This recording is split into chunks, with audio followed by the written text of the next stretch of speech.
Okay, so I'm Dan Baker. This is Comrade Meow's Communist Audiobooks. I'm about to do my daily routine of meditation, yoga, and martial arts. And this isn't a mystical meditation on some imaginary thing or person. This is sitting and focusing on your breath still for 30 minutes while we listen to something that's actually useful and based on reality. So please like, share, and subscribe.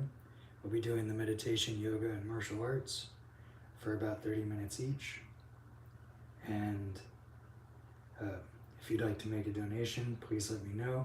It would be very appreciated so that I can keep doing this. I just got hired at a new job, but I'm waiting for the first paycheck. Of the proletariat. The objective prerequisites for a socialist revolution. The world political situation as a whole is chiefly characterized by a historical crisis of the leadership of the proletariat. The economic prerequisite for the proletarian revolution has already in general achieved the highest point of fruition that can be reached under capitalism. Mankind's productive forces stagnate. Already new inventions and improvements fail to raise the level of material wealth. Conjunctural crises under the conditions of the social crisis of the whole capitalist system inflict ever heavier deprivations and sufferings upon the masses. Growing unemployment, in its turn, deepens the financial crisis of the state and undermines the unstable monetary systems. Democratic regimes, as well as fascist, stagger on from one bankruptcy to another. The bourgeoisie itself sees no way out. In countries where it has already been forced to stake its last upon the card of fascism, it now toboggans with closed eyes toward an economic and military catastrophe. In the historically privileged countries, i.e., in those where the bourgeoisie can still for a certain period permit itself the luxury of democracy at the expense of national accumulations, Great Britain, France, United States, etc., all of capital's traditional parties are in a state of perplexity bordering on a paralysis of will. The New Deal, despite its first period of pretentious resoluteness, represents but a special form of political perplexity, possible only in a country where the bourgeoisie succeeded in accumulating incalculable wealth. The present crisis, far from having run its full course, has already succeeded in showing that New Deal politics, like Popular Front politics in France, opens no new exit from the economic blind alley. International relations present no better picture. Under the increasing tension of capitalist disintegration, imperialist antagonisms reach an impasse at the height of which separate clashes and bloody local disturbances, Ethiopia, Spain, the Far East, Central Europe, must inevitably coalesce into a conflagration of world dimensions. The bourgeoisie, of course, is aware of the mortal danger to its domination represented by a new war. But that class is now immeasurably less capable of averting war than on the eve of 1914. All talk to the effect that historical conditions have not yet ripened for socialism is the product of ignorance or conscious deception. The objective prerequisites for the proletarian revolution have not only ripened, they have begun to get somewhat rotten. Without a socialist revolution, in the next historical period at that, a catastrophe threatens the whole culture of mankind. The turn is now to the proletariat, i.e., chiefly to its revolutionary vanguard. The historical crisis of mankind is reduced to the crisis of the revolutionary leadership. The proletariat and its leadership, the economy, the state, the politics of the bourgeoisie and its international relations are completely blighted by a social crisis, characteristic of a pre-revolutionary state of society. The chief obstacle in the path of transforming the pre-revolutionary into a revolutionary state is the opportunist character of proletarian leadership, its petty bourgeois cowardice before the big bourgeoisie and its perfidious connection with it even in its death agony. In all countries, the proletariat is racked by a deep disquiet. The multimillioned masses again and again enter the road of revolution. But each time they are blocked by their own conservative bureaucratic machines. The Spanish proletariat has made a series of heroic attempts since April 1931 to take power in its hands and guide the fate of society. However, its own parties, Social Democrats, Stalinists, Anarchists, Poyumists, each in its own way acted as a brake and thus prepared Franco's triumphs. In France, the great wave of sit-down strikes, particularly during June 1936, revealed the wholehearted readiness of the proletariat to overthrow the capitalist system. However, the leading organizations, socialists, Stalinists, syndicalists, under the label of the Popular Front succeeded in canalizing and damming, at least temporarily, the revolutionary stream. The unprecedented wave of sit-down strikes and the amazingly rapid growth of industrial unionism in the United States, the CIO, is the most indisputable expression of the instinctive striving of the American workers to raise themselves to the level of the tasks imposed on them by history. But here, too, the leading political organizations, including the newly created CIO, do everything possible to keep in check and paralyze the revolutionary pressure of the masses. The definite passing over of the Comintern to the side of bourgeois order, its cynically counter-revolutionary role throughout the world, particularly in Spain, France, the United States, and other democratic countries, created exceptional supplementary difficulties for the world proletariat. Under the banner of the October Revolution, the conciliatory politics practiced by the People's Front doom the working class to impotence and clear the road for fascism. People's Fronts on the one hand, fascism on the other. These are the last political resources of imperialism in the struggle against the proletarian revolution. From the historical point of view, however, both these resources are stopgaps. The decay of capitalism continues under the sign of the Phrygian cap in France as under the sign of the swastika in Germany. Nothing short of the overthrow of the bourgeoisie can open a road out. The orientation of the masses is determined first by the objective conditions of decaying capitalism, and second, by the treacherous politics of the old workers' organizations. Of these factors, the first, of course, is the decisive one. The laws of history are stronger than the bureaucratic apparatus. No matter how the methods of the social betrayers differ, from the social legislation of Blum to the judicial frame-ups of Stalin, they will never succeed in breaking the revolutionary will of the proletariat. As time goes on, their desperate efforts to hold back the wheel of history will demonstrate more clearly to the masses that the crisis of the proletarian leadership, having become the crisis in mankind's culture, can be resolved only by the Fourth International, the minimum program and the transitional program. The strategic task of the next period, pre-revolutionary period of agitation, propaganda, and organization, consists in overcoming the contradiction between the maturity of the objective revolutionary conditions and the immaturity of the proletariat and its vanguard, the confusion and disappointment of the older generation, the inexperience of the younger generation. It is necessary to help the masses in the process of the daily struggle to find the bridge between present demand and the socialist program of the revolution. This bridge should include a system of transitional demands, stemming from today's conditions and from today's consciousness of wide layers of the working class and unalterably leading to one final conclusion: the conquest of power by the proletariat. Classical social democracy, functioning in an epoch of progressive capitalism, divided its program into two parts independent of each other: the minimum program, which limited itself to reforms within the framework of bourgeois society, and the maximum program, which promised substitution of socialism for capitalism in the indefinite future. Between the minimum and the maximum program, no bridge existed. And indeed, social democracy has no need of such a bridge, since the word socialism is used only for holiday speechifying. The Comintern has set out to follow the path of social democracy in an epoch of decaying capitalism, when, in general, there can be no discussion of systematic social reforms and the raising of masses' living standards, when every serious demand of the proletariat and even every serious demand of the petty bourgeoisie inevitably reaches beyond the limits of capitalist property relations and of the bourgeois state. The strategic task of the Fourth International lies not in reforming capitalism but in its overthrow. Its political aim is the conquest of power by the proletariat for the purpose of expropriating the bourgeoisie. However, the achievement of this strategic task is unthinkable without the most considered attention to all, even small and partial, questions of tactics. All sections of the proletariat, all its layers, occupations, and groups should be drawn into the revolutionary movement. The present epoch is distinguished not for the fact that it frees the Revolutionary Party from day-to-day work, but because it permits this work to be carried on indissolubly with the actual tasks of the revolution. The Fourth International does not discard the program of the old minimal demands to the degree to which these have preserved at least part of their vital forcefulness. Indefatigably, it defends the democratic rights and social conquests of the workers. But it carries on this day-to-day work within the framework of the correct actual, that is, revolutionary perspective. Insofar as the old, partial, minimal demands of the masses clash with the destructive and degrading tendencies of decadent capitalism, and this occurs at each step, the Fourth International advances a system of transitional demands, the essence of which is contained in the fact that ever more openly and decisively they will be directed against the very bases of the bourgeois regime.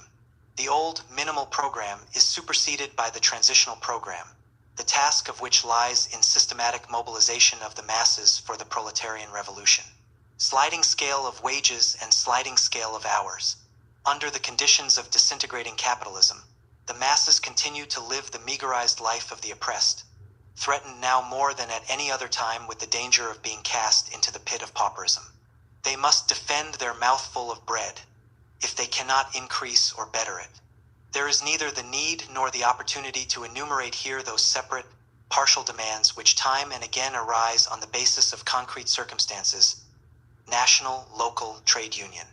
But two basic economic afflictions, in which is summarized the increasing absurdity of the capitalist system, that is, unemployment and high prices, demand generalized slogans and methods of struggle. The Fourth International declares uncompromising war on the politics of the capitalists which, to a considerable degree, like the politics of their agents, the reformists, aims to place the whole burden of militarism, the crisis, the disorganization of the monetary system, and all other scourges stemming from capitalism's death agony upon the backs of the toilers. The Fourth International demands employment and decent living conditions for all. Neither monetary inflation nor stabilization can serve as slogans for the proletariat because these are but two ends of the same stick. Against a bounding rise in prices, which with the approach of war will assume an ever more unbridled character, one can fight only under the slogan of a sliding scale of wages. This means that collective agreements should assure an automatic rise in wages in relation to the increase in price of consumer goods. Under the menace of its own disintegration, the proletariat cannot permit the transformation of an increasing section of the workers into chronically unemployed paupers, living off the slops of a crumbling society. The right to employment is the only serious right left to the worker in a society based upon exploitation. This right today is left to the worker in a society based upon exploitation. This right today is being shorn from him at every step. Against unemployment, structural as well as conjunctural, the time is ripe to advance along with the slogan of public works, the slogan of a sliding scale of working hours. Trade unions and other mass organizations should bind the workers and the unemployed together in the solidarity of mutual responsibility. On this basis, all the work on hand would then be divided among all existing workers in accordance with how the extent of the working week is defined. The average wage of every worker remains the same as it was under the old working week. Wages under a strictly guaranteed minimum would follow the movement of prices.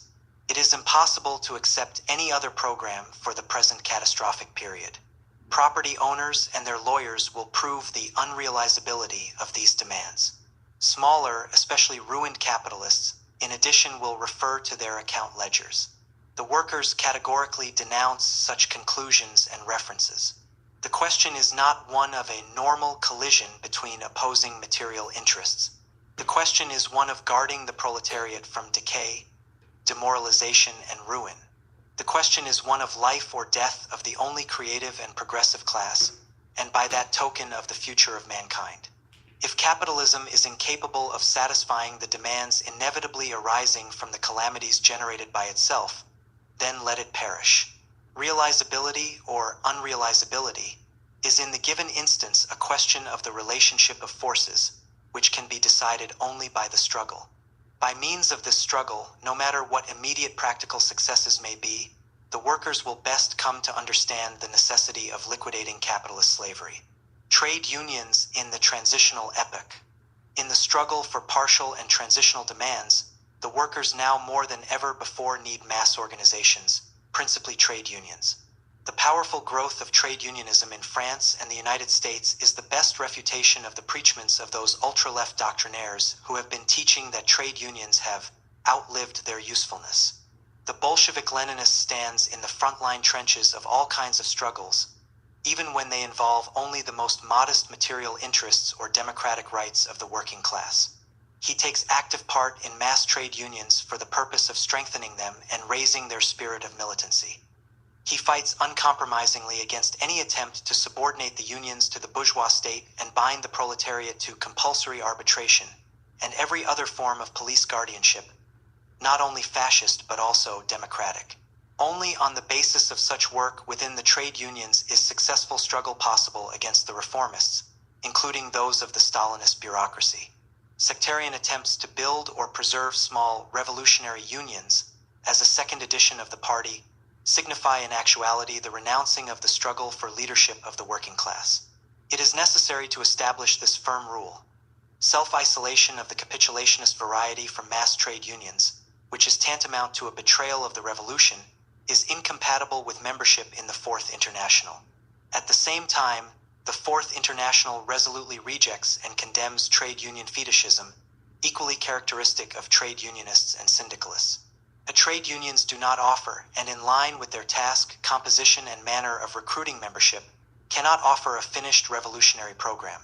In consequence, they cannot replace the party. The building of national revolutionary parties as sections of the Fourth International is the central task of the transitional epoch.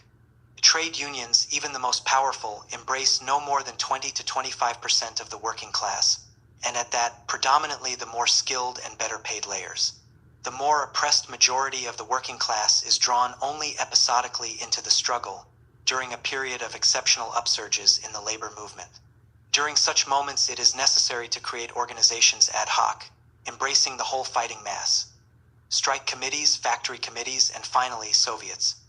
As organizations expressive of the top layers of the proletariat, trade unions, as witnessed by all past historical experience, including the fresh experience of the anarcho-syndicalist unions in Spain, developed powerful tendencies toward compromise with the bourgeois democratic regime. In periods of acute class struggle, the leading bodies of the trade unions aim to become masters of the mass movement in order to render it harmless. This is already occurring during the period of simple strikes, especially in the case of the mass sit-down strikes which shake the principle of bourgeois property. In time of war or revolution, when the bourgeoisie is plunged into exceptional difficulties, trade union leaders usually become bourgeois ministers.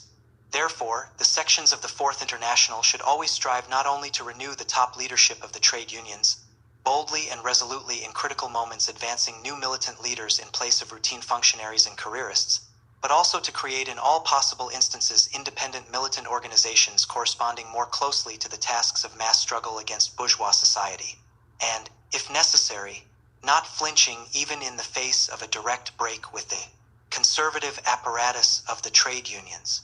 If it be criminal to turn one's back on mass organizations for the sake of fostering sectarian factions, it is no less so passively to tolerate subordination of the revolutionary mass movement to the control of openly reactionary or disguised conservative, progressive, bureaucratic cliques. Trade unions are not ends in themselves. They are but means along the road to proletarian revolution. Factory committees. During a transitional epoch, the workers' movement does not have a systematic and well-balanced, but a feverish and explosive character. Slogans as well as organizational forms should be subordinated to the indices of the movement. On guard against routine handling of a situation as against a plague, the leadership should respond sensitively to the initiative of the masses. Sit-down strikes, the latest expression of this kind of initiative, go beyond the limits of normal capitalist procedure. Independently of the demands of the strikers, the temporary seizure of factories deals a blow to the idle capitalist property. Every sit-down strike poses in a practical manner the question of who is boss of the factory, the capitalist or the workers. If the sit-down strike raises this question episodically, the factory committee gives it organized expression. Elected by all the factory employees, the factory committee immediately creates a counterweight to the will of the administration.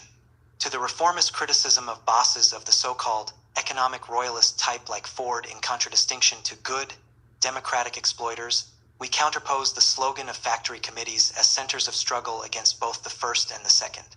Trade union bureaucrats will, as a general rule, resist the creation of factory committees, just as they resist every bold step along the road of mobilizing the masses.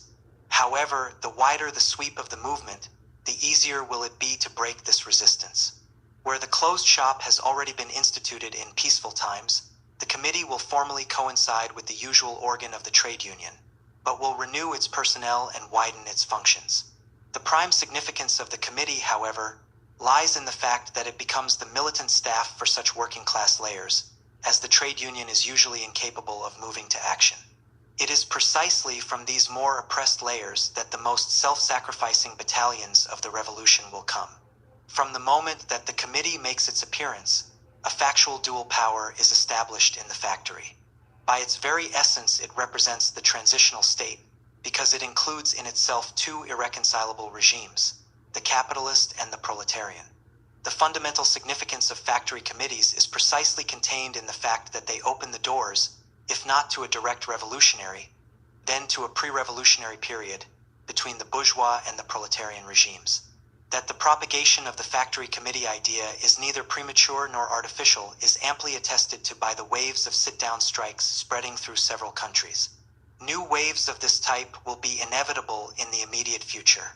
It is necessary to begin a campaign in favor of factory committees in time in order not to be caught unawares.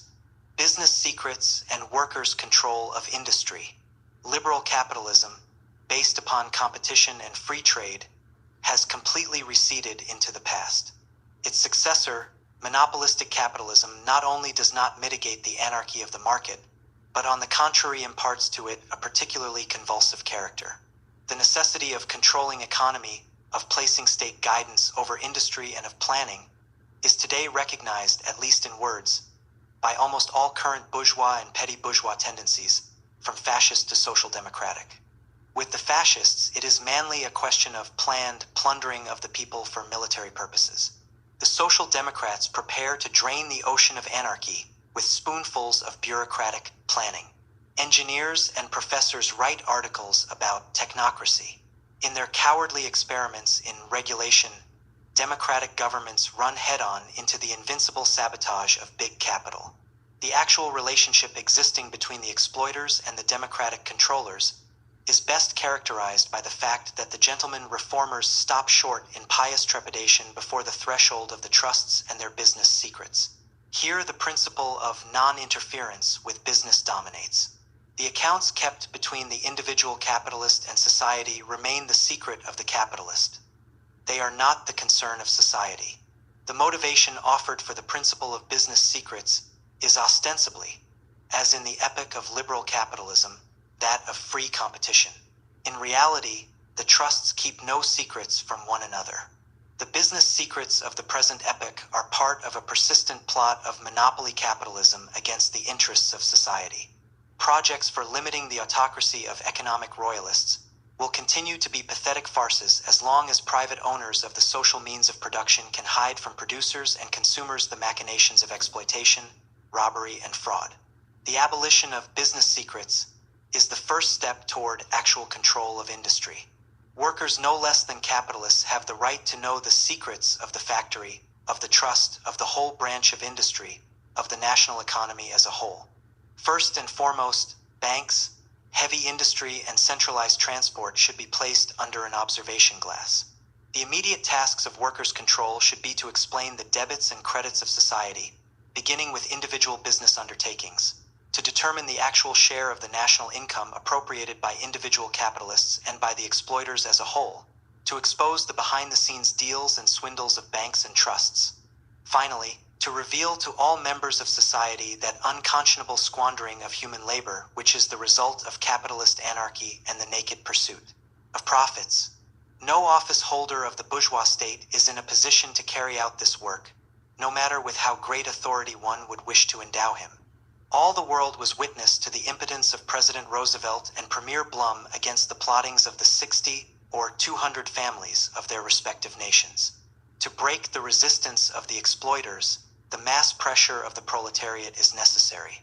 Only factory committees can bring about real control of production, calling in as consultants but not as technocrats, specialists sincerely devoted to the people, accountants, statisticians, engineers, scientists, etc. The struggle against unemployment is not to be considered without the calling for a broad and bold organization of public works. But public works can have a continuous and progressive significance for society. As for the unemployed themselves, only when they are made part of a general plan worked out to cover a considerable number of years. Within the framework of this plan, the workers would demand resumption as public utilities of work in private businesses closed as a result of the crisis. Workers' control in such case would be replaced by direct workers' management. The working out of even the most elementary economic plan, from the point of view of the exploited, not the exploiters, is impossible without workers' control. That is, without the penetration of the worker's eye into all open and concealed springs of capitalist economy. Committees representing individual business enterprises should meet at conference to choose corresponding committees of trusts, whole branches of industry, economic regions, and finally, of national industry as a whole. Thus, workers' control becomes a school for planned economy.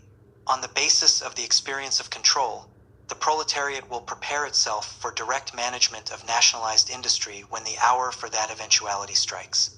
To those capitalists, mainly of the lower and middle strata, who of their own accord sometimes offer to throw open their books to the workers, usually to demonstrate the necessity of lowering wages, the workers answer that they are not interested in the bookkeeping of individual bankrupts or semi-bankrupts, but in the account ledgers of all exploiters as a whole. The workers cannot and do not wish to accommodate the level of their living conditions to the exigencies of individual capitalists, themselves victims of their own regime. The task is one of reorganizing the whole system of production and distribution on a more dignified and workable basis if the abolition of business secrets be a necessary condition to workers' control. Then control is the first step along the road to the socialist guidance of economy. Expropriation of separate groups of capitalists. The socialist program of expropriation, i.e., of political overthrow of the bourgeoisie and liquidation of its economic domination, should in no case during the present transitional period hinder us from advancing, when the occasion warrants, the demand for the expropriation of several key branches of industry vital for national existence or of the most parasitic group of the bourgeoisie. Thus, in answer to the pathetic jeremiads of the gentlemen Democrats anent the dictatorship of the 60 families of the United States or the 200 families of France, we counterpose the demand for the expropriation of those 60 or 200 feudalistic capitalist overlords. In precisely the same way, we demand the expropriation of the corporations holding monopolies on war industries, railroads, the most important sources of raw materials, etc. The difference between these demands and the muddle-headed reformist slogan of nationalization lies in the following. 1. We reject indemnification. 2.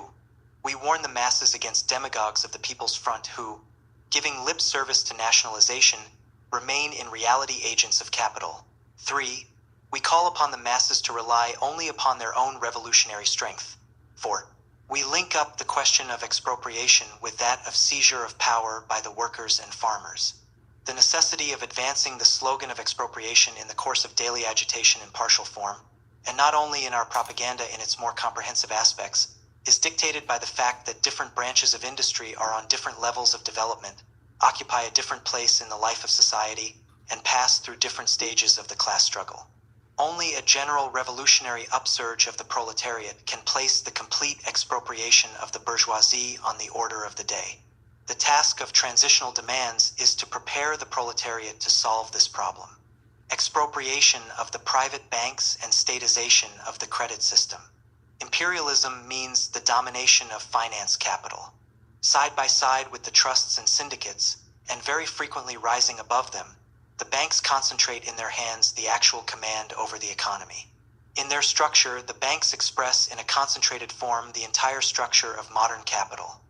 They combine tendencies of monopoly with tendencies of anarchy. They organize the miracles of technology, giant enterprises, mighty trusts, and they also organize high prices, crises, and unemployment. It is impossible to take a single serious step in the struggle against monopolistic despotism and capitalistic anarchy, which supplement one another in their work of destruction, if the commanding posts of banks are left in the hands of predatory capitalists. In order to create a unified system of investments and credits, along a rational plan corresponding to the interests of the entire people, it is necessary to merge all the banks into a single national institution. Only the expropriation of the private banks and the concentration of the entire credit system in the hands of the state will provide the latter with the necessary actual, i.e., material resources, and not merely paper and bureaucratic resources, for economic planning. The expropriation of the banks in no case implies the expropriation of bank deposits. On the contrary, the single state bank will be able to create much more favorable conditions for the small depositors than could the private banks. In the same way, only the state bank can establish for farmers, tradesmen, and small merchants conditions of favorable, that is, cheap credit. Even more important, however, is the circumstance that the entire economy, first and foremost large-scale industry and transport directed by a single financial staff, will serve the vital interests of the workers and all other toilers. However, the statization of the banks will produce these favorable results only if the state power itself passes completely from the hands of the exploiters into the hands of the toilers. The picket line, defense guards / workers' militia, and the arming of the proletariat. Sit-down strikes are a serious warning from the masses addressed not only to the bourgeoisie but also to the organizations of the workers, including the Fourth International. In 1919-20, the Italian workers seized factories on their own initiative, thus signaling the news to their leaders of the coming of the social revolution. The leaders paid no heed to the signal. The victory of fascism was the result. Sit-down strikes do not yet mean the seizure of factories in the Italian manner, but they are a decisive step toward such seizures. The present crisis can sharpen the class struggle to an extreme point and bring nearer the moment of denouement. But that does not mean that a revolutionary situation comes on at one stroke. Actually, its approach is signalized by a continuous series of convulsions. One of these is the wave of sit-down strikes. The problem of the sections of the Fourth International is to help the proletarian vanguard understand the general character and tempo of our epoch and to fructify in time the struggle of the masses with ever more resolute and organizational measures. The sharpening of the proletariat struggle means the sharpening of the methods of counterattack on the part of capital. New waves of sit-down strikes can call forth, and undoubtedly will call forth, resolute countermeasures on the part of the bourgeoisie. Preparatory work is already being done by the confidential staffs of big trusts. Woe to the revolutionary organizations. Woe to the proletariat if it is again caught unawares. The bourgeoisie is nowhere satisfied with the official police and army. In the United States, even during peaceful times, the bourgeoisie maintains militarized battalions of scabs and privately armed thugs in factories. To this must now be added the various groups of American Nazis. The French bourgeoisie at the first approach of danger mobilized semi-legal and illegal fascist detachments, including such as are in the army. No sooner does the pressure of the English workers once again become stronger than immediately the fascist bands are doubled, trebled, increased tenfold to come out in bloody march against the workers. The bourgeoisie keeps itself most accurately informed about the fact that in the present epoch the class struggle irresistibly tends to transform itself into civil war. The examples of Italy, Germany, Austria, Spain, and other countries taught considerably more to the magnates and lackeys of capital than to the official leaders of the proletariat. The politicians of the Second and Third Internationals, as well as the bureaucrats of the trade unions, consciously close their eyes to the bourgeoisie's private army. Otherwise, they could not preserve their alliance with it for even 24 hours. The reformists systematically implant in the minds of the workers the notion that the sacredness of democracy is best guaranteed when the bourgeoisie is armed to the teeth and the workers are unarmed. The duty of the Fourth International is to put an end to such slavish polices once and for all. The petty bourgeois democrats, including social democrats, Stalinists, and anarchists, yell louder about the struggle against fascism the more cravenly they capitulate to it in actuality. Only armed workers' detachments, who feel the support of tens of millions of toilers behind them, can successfully prevail against the fascist bands. The struggle against fascism does not start in the liberal editorial office but in the factory, and ends in the street. Scabs and private gunmen in factory plants are the basic nuclei of the fascist army. Strike pickets are the basic nuclei of the proletarian army. This is our point of departure. In connection with every strike and street demonstration, it is imperative to propagate the necessity of creating workers' groups for self-defense. It is necessary to write this slogan into the program of the revolutionary wing of the trade unions. It is imperative wherever possible, beginning with the youth groups, to organize groups for self-defense, to drill and acquaint them with the use of arms.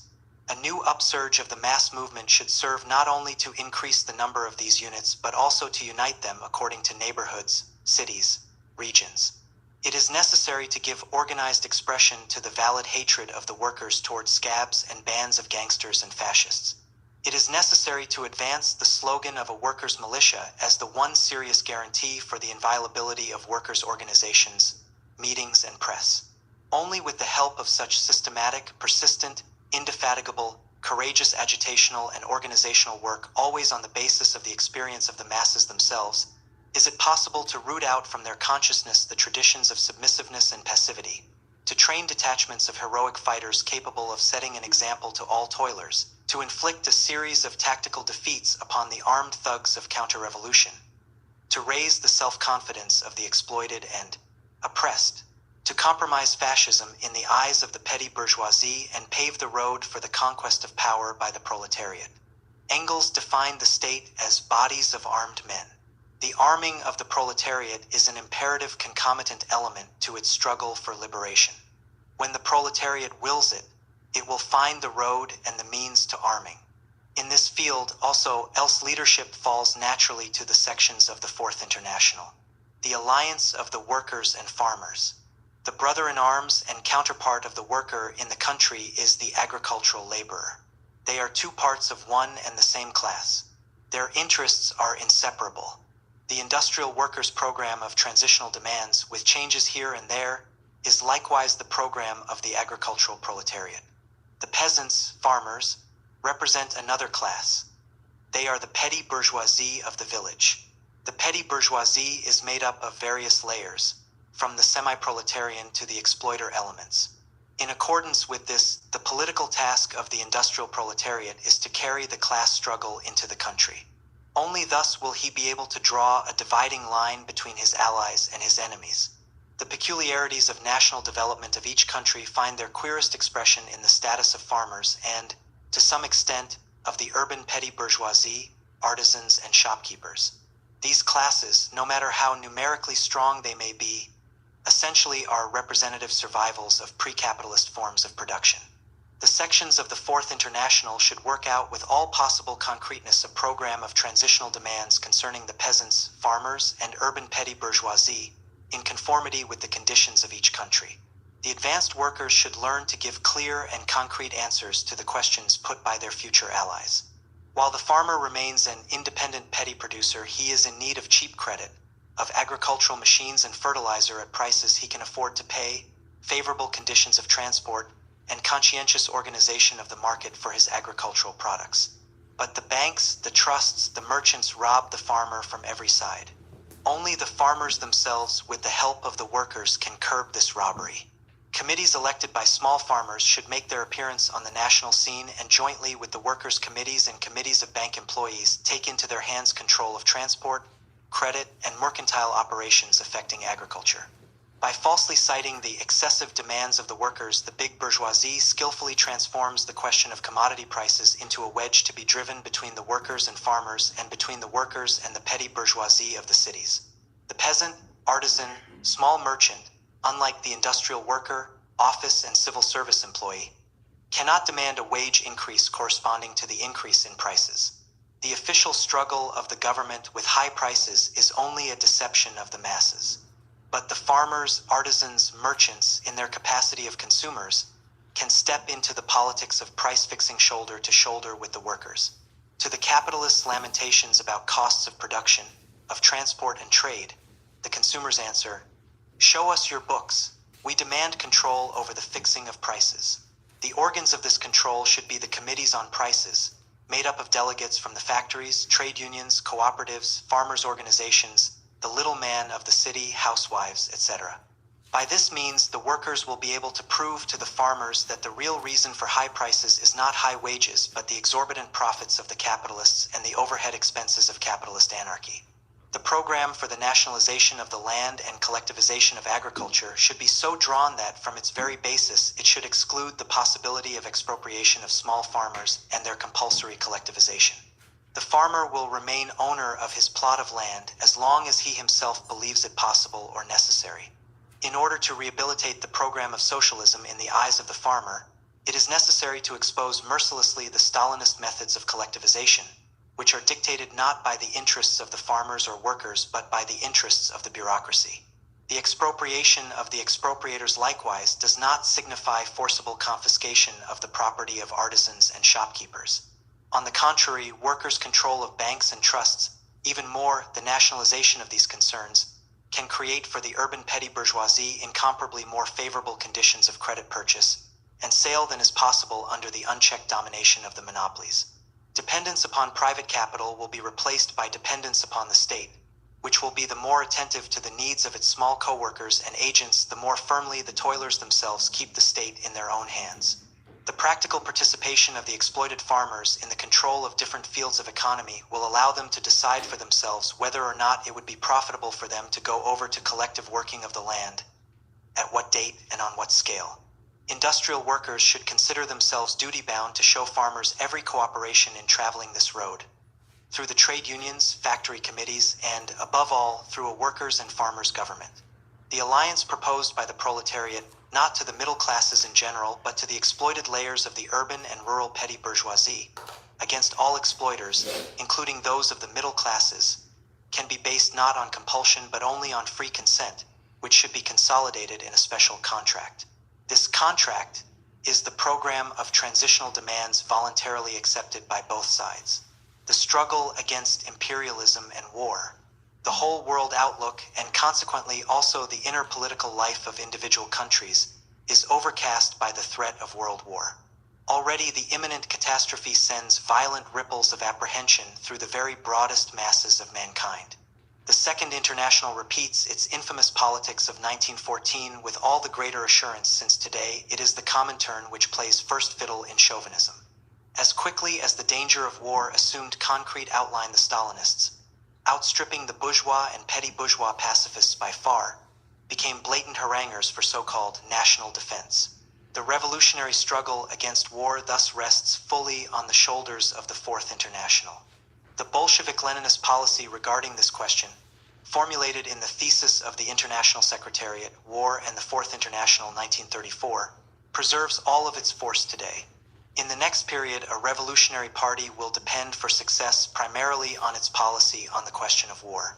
A correct policy is composed of two elements: an uncompromising attitude on imperialism and its wars, and the ability to base one's program on the experience of the masses themselves. The bourgeoisie and its agents use the war question, more than any other, to deceive the people by means of abstractions, general formulas, lame phraseology, neutrality, collective defense, arming for the defense of peace, struggle against fascism, and so on. All such formulas reduce themselves in the end to the fact that the war question, i.e., the fate of the people, is left in the hands of the imperialists, their governing staffs, their diplomacy, their generals, with all their intrigues and plots against the people. The Fourth International rejects with abhorrence all such abstractions which play the same role in the democratic camp as in the fascist: honor, blood, race. But abhorrence is not enough. It is imperative to help the masses discern, by means of verifying criteria, slogans, and demands, the concrete essence of fraudulent abstractions. Disarmament. But the entire question revolves around who will disarm whom. The only disarmament which can avert or end war is the disarmament of the bourgeoisie by the workers. But to disarm the bourgeoisie, the workers must arm themselves. Neutrality. But the proletariat is nothing like neutral in the war between Japan and China, or a war between Germany and the USSR. Then what is meant is the defense of China and the USSR? Of course, but not by the imperialists who will strangle both China and the USSR. Defense of the fatherland? But by this abstraction, the bourgeoisie understands the defense of its profits and plunder. We stand ready to defend the fatherland from foreign capitalists if we first bind our own capitalists hand and foot and hinder them from attacking foreign fatherlands. If the workers and the farmers of our country become its real masters, if the wealth of the country be transferred from the hands of a tiny minority to the hands of the people, if the army becomes a weapon of the exploited instead of the exploiters, it is necessary to interpret these fundamental ideas by breaking them up into more concrete and partial ones, dependent upon the course of events and the orientation of thought of the masses. In addition, it is necessary to differentiate strictly between the pacifism of the diplomat, professor, journalist, and the pacifism of the carpenter, agricultural worker, and the charwoman. In one case, pacifism is a screen for imperialism. In the other, it is the confused expression of distrust in imperialism. When the small farmer or worker speaks about the defense of the fatherland, he means defense of his home, his family and other similar families from invasion, bombs, and poison gas. The capitalist and his journalist understand by the defense of the fatherland the seizure of colonies and markets, the predatory increase of the national share of world income. Bourgeois pacifism and patriotism are shot through with deceit. In the pacifism and even patriotism of the oppressed, there are elements which reflect on the one hand a hatred of destructive war, and on the other a clinging to what they believe to be their own good elements which we must know how to seize upon in order to draw the requisite conclusions. Using these considerations as its point of departure, the Fourth International supports every, even if insufficient, demand, if it can draw the masses to a certain extent into active politics, awaken their criticism and strengthen their control over the machinations of the bourgeoisie. From this point of view, our American section, for example, entirely supports the proposal for establishing a referendum on the question of declaring war. No democratic reform, it is understood, can by itself prevent the rulers from provoking war when they wish it. It is necessary to give frank warning of this. But notwithstanding the illusions of the masses in regard to the proposed referendum, their support of it reflects the distrust felt by workers and farmers for bourgeois government and Congress. Without supporting and without sparing illusions, it is necessary to support with all possible strength the progressive distrust of the exploited toward the exploiters. The more widespread the movement for the referendum becomes, the sooner will the bourgeois pacifists move away from it. The more completely will the betrayers of the Comintern be compromised. The more acute will distrust of the imperialists become. From this viewpoint, it is necessary to advance the demand, electoral rights for men and women beginning with age of 18. Those who will be called upon to die for the fatherland tomorrow should have the right to vote today.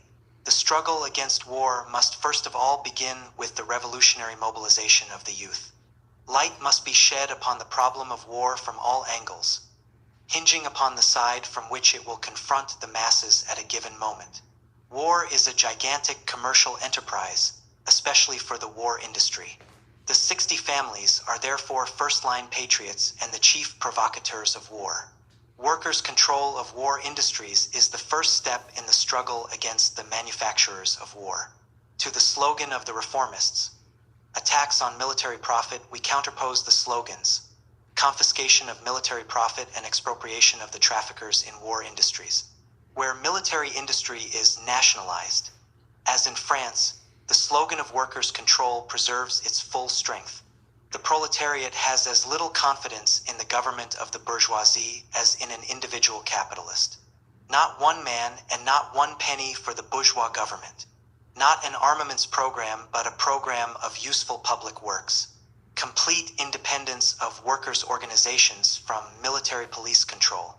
Once and for all, we must tear from the hands of the greedy and merciless imperialist clique, scheming behind the backs of the people, the disposition of the people's fate.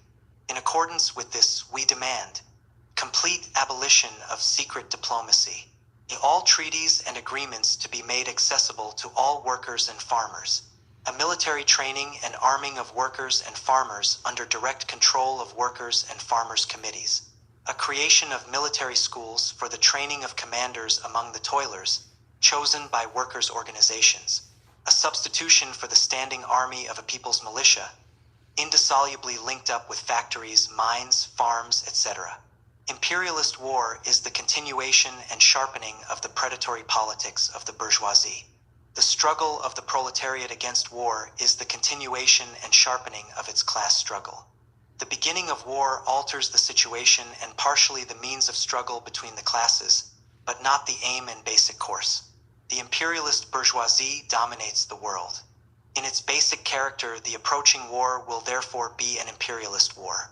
The fundamental content of the politics of the international proletariat will consequently be a struggle against imperialism and its war. In this struggle, the basic principle is, the chief enemy is in your own country, or the defeat of your own, imperialist, government is the lesser evil. But not all countries of the world are imperialist countries. On the contrary, the majority are victims of imperialism. Some of the colonial or semi-colonial countries will undoubtedly attempt to utilize the war in order to ease off the yoke of slavery. Their war will be not imperialist but liberating. It will be the duty of the international proletariat to aid the oppressed countries in their war against oppressors. The same duty applies in regard to aiding the USSR, or whatever other workers' government might arise before the war or during the war. The defeat of every imperialist government in the struggle with the worker state or with a colonial country is the lesser evil. The workers of imperialist countries, however, cannot help an anti-imperialist country through their own government, no matter what might be the diplomatic and military relations between the two countries at a given moment. If the governments find themselves in a temporary and, by the very essence of the matter, unreliable alliance, then the proletariat of the imperialist country continues to remain in class opposition to its own government and supports the non-imperialist ally through its own methods, i.e., through the methods of the international class struggle, agitation not only against their perfidious allies, but also in favor of a worker state in a colonial country. Boycott, strikes in one case, rejection of boycott and strikes in another case, etc. In supporting the colonial country or the USSR in a war, the proletariat does not in the slightest degree solidarize either with the bourgeois government of the colonial country or with the Thermidorian bureaucracy of the USSR. On the contrary, it maintains full political independence from the one as from the other. Giving aid in a just and progressive war, the revolutionary proletariat wins the sympathy of the workers in the colonies and in the USSR, strengthens there the authority and influence of the Fourth International, and increases its ability to help overthrow the bourgeois government in the colonial country, the reactionary bureaucracy in the USSR. At the beginning of the war, the sections of the Fourth International will inevitably feel themselves isolated. Every war takes the national masses unawares and impels them to the side of the government apparatus. The internationalists will have to swim against the stream. However, the devastation and misery brought about by the new war, which in the first months will far outstrip the bloody horrors of 1914 to 18, will quickly prove sobering. The discontents of the masses and their revolt will grow by leaps and bounds. The sections of the Fourth International will be found at the head of the revolutionary tide. The program of transitional demands will gain burning actuality. The problem of the conquest of power by the proletariat will loom in full stature. Before exhausting or drowning mankind in blood, capitalism befouls the world atmosphere with the poisonous vapors of national and race hatred. Anti-Semitism today is one of the most malignant convulsions of capitalism's death agony. An uncompromising disclosure of the roots of race prejudice and all forms and shades of national arrogance and chauvinism, particularly anti-Semitism, should become part of the daily work of all sections of the Fourth International, as the most important part of the struggle against imperialism and war. Our basic slogan remains, "Workers of the world unite, workers and farmers government." This formula, workers and farmers government, first appeared in the agitation of the Bolsheviks in 1917 and was definitely accepted after the October Revolution. In the final instance, it represented nothing more than the popular designation for the already established dictatorship of the proletariat. The significance of this designation comes mainly from that it underscored the idea of an alliance between the proletariat and the peasantry upon which the Soviet power rests. When the Comintern of the Epigones tried to revive the formula buried by history of the democratic dictatorship of the proletariat and peasantry, it gave to the formula of the workers and peasants government a completely different, purely democratic, i.e. bourgeois content, counterposing it to the dictatorship of the proletariat. The Bolshevik Leninists resolutely rejected the slogan of the workers and peasants government in the bourgeois democratic version. They affirmed then and affirm now that, when the party of the proletariat refuses to step beyond bourgeois democratic limits, its alliance with the peasantry is simply turned into a support for capital, as was the ease with the Mensheviks and the social revolutionaries in 1917, with the Chinese Communist Party in 1925 to 27, and as is now the ease with the People's Front in Spain, France, and other countries. From April to September 1917, the Bolsheviks demanded that the SRs and Mensheviks break with the liberal bourgeoisie and take power into their own hands. Under this provision, the Bolshevik Party promised the Mensheviks and the SRs, as the petty bourgeois representatives of the worker and peasants, its revolutionary aid against the bourgeoisie, categorically refusing, however, either to enter into the government of the Mensheviks and SRs or to carry political responsibility for it. If the Mensheviks and SRs had actually broke with the cadets, liberals, and with foreign imperialism, then the workers and peasants government created by them could only have hastened and facilitated the establishment of the dictatorship of the proletariat. But it was exactly because of this that the leadership of petty bourgeois democracy resisted with all possible strength the establishment of its own government. The experience of Russia demonstrated, and the experience of Spain and France once again confirms, that even under very favorable conditions the parties of petty bourgeois democracy, SRs, Social Democrats, Stalinists, anarchists, are incapable of creating a government of workers and peasants, that is, a government independent of the bourgeoisie. Nevertheless, the demand of the Bolsheviks, addressed to the Mensheviks and the SRs, break with the bourgeoisie, take the power into your own hands, had for the masses tremendous educational significance. The obstinate unwillingness of the Mensheviks and SRs to take power, so dramatically exposed during the July days, definitely doomed them before mass opinion and prepared the victory of the Bolsheviks. The central task of the Fourth International consists in freeing the proletariat from the old leadership, whose conservatism is in complete contradiction to the catastrophic eruptions of disintegrating capitalism and represents the chief obstacle to historical progress. The chief accusation which the Fourth International advances against the traditional organizations of the proletariat is the fact that they do not wish to tear themselves away from the political semi-corpse of the bourgeoisie. Under these conditions, the demand, systematically addressed to the old leadership, break with the bourgeoisie, take the power, is an extremely important weapon for exposing the treacherous character of the parties and organizations of the Second, Third, and Amsterdam Internationals. The slogan, Workers' and Farmers' Government, is thus acceptable to us only in the sense that it had in 1917 with the Bolsheviks, i.e., as an anti-bourgeois and anti-capitalist slogan, but in no case in that democratic sense which later the epigones gave it, transforming it from a bridge to socialist revolution into the chief barrier upon its path. Of all parties and organizations which base themselves on the workers and peasants and speak in their name, we demand that they break politically from the bourgeoisie and enter upon the road of struggle for the workers' and farmers' government. On this road, we promise them full support against capitalist reaction. At the same time, we indefatigably develop agitation around those transitional demands which should, in our opinion, form the program of the workers' and farmers' government. Is the creation of such a government by the traditional workers' organizations possible? Past experience shows, as has already been stated, that this is, to say the least, highly improbable.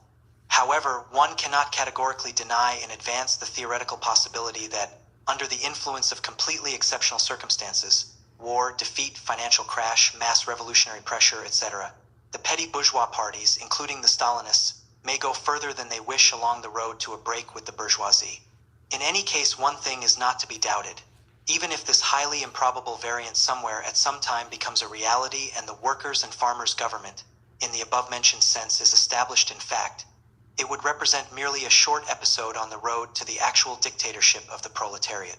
However, there is no need to indulge in guesswork. The agitation around the slogan of a workers'-farmers government preserves, under all conditions, a tremendous educational value. And not accidentally, this generalized slogan proceeds entirely along the line of the political development of our epoch, the bankruptcy and decomposition of the old bourgeois parties, the downfall of democracy, the growth of fascism, the accelerated drive of the workers toward more active and aggressive politics. Each of the transitional demands should, therefore, lead to one and the same political conclusion. The workers need to break with all traditional parties of the bourgeoisie in order, jointly with the farmers, to establish their own power.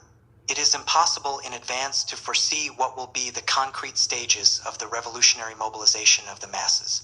The sections of the Fourth International should critically orient themselves at each new stage and advance such slogans as will aid the striving of the workers for independent politics, deepen the class struggle of these politics, destroy reformist and pacifist illusions, strengthen the connection of the vanguard with the masses, and prepare the revolutionary conquest of power. Soviets, factory committees, as already stated, are elements of dual power inside the factory. Consequently, their existence is possible only under conditions of increasing pressure by the masses. This is likewise true of special mass groupings for the struggle against war, of the committees on prices, and all other new centers of the movement, the very appearance of which bears witness to the fact that the class struggle has overflowed the limits of the traditional organizations of the proletariat. These new organs and centers, however, will soon begin to feel their lack of cohesion and their insufficiency. Not one of the transitional demands can be fully met under the conditions of preserving the bourgeois regime. At the same time, The deepening of the social crisis will increase not only the sufferings of the masses, but also their impatience, persistence, and pressure. Ever new layers of the oppressed will raise their heads and come forward with their demands. Millions of toil-worn little men, to whom the reformist leaders never gave a thought, will begin to pound insistently on the doors of the workers' organizations. The unemployed will join the movement. The agricultural workers, the ruined and semi-ruined farmers, the oppressed of the cities, the women workers, housewives, proletarianized layers of the intelligentsia. All of these will seek unity and leadership. How are the different demands and forms of struggle to be harmonized, even if only within the limits of one city? History has already answered this question through Soviets. These will unite the representatives of all the fighting groups. For this purpose, no one has yet proposed a different form of organization. Indeed, it would hardly be possible to think up a better one. Soviets are not limited to an a priori party program. They throw open their doors to all the exploited. Through these doors pass representatives of all strata, drawn into the general current of the struggle. The organization, broadening out together with the movement, is renewed again and again in its womb. All political currents of the proletariat can struggle for leadership of the Soviets on the basis of the widest democracy. The slogan of Soviets, therefore, crowns the program of transitional demands. Soviets can arise only at the time when the mass movement enters into an openly revolutionary stage. From the first moment of their appearance, the Soviets, acting as a pivot around which millions of toilers are united in their struggle against the exploiters, become competitors and opponents of local authorities and then of the central government.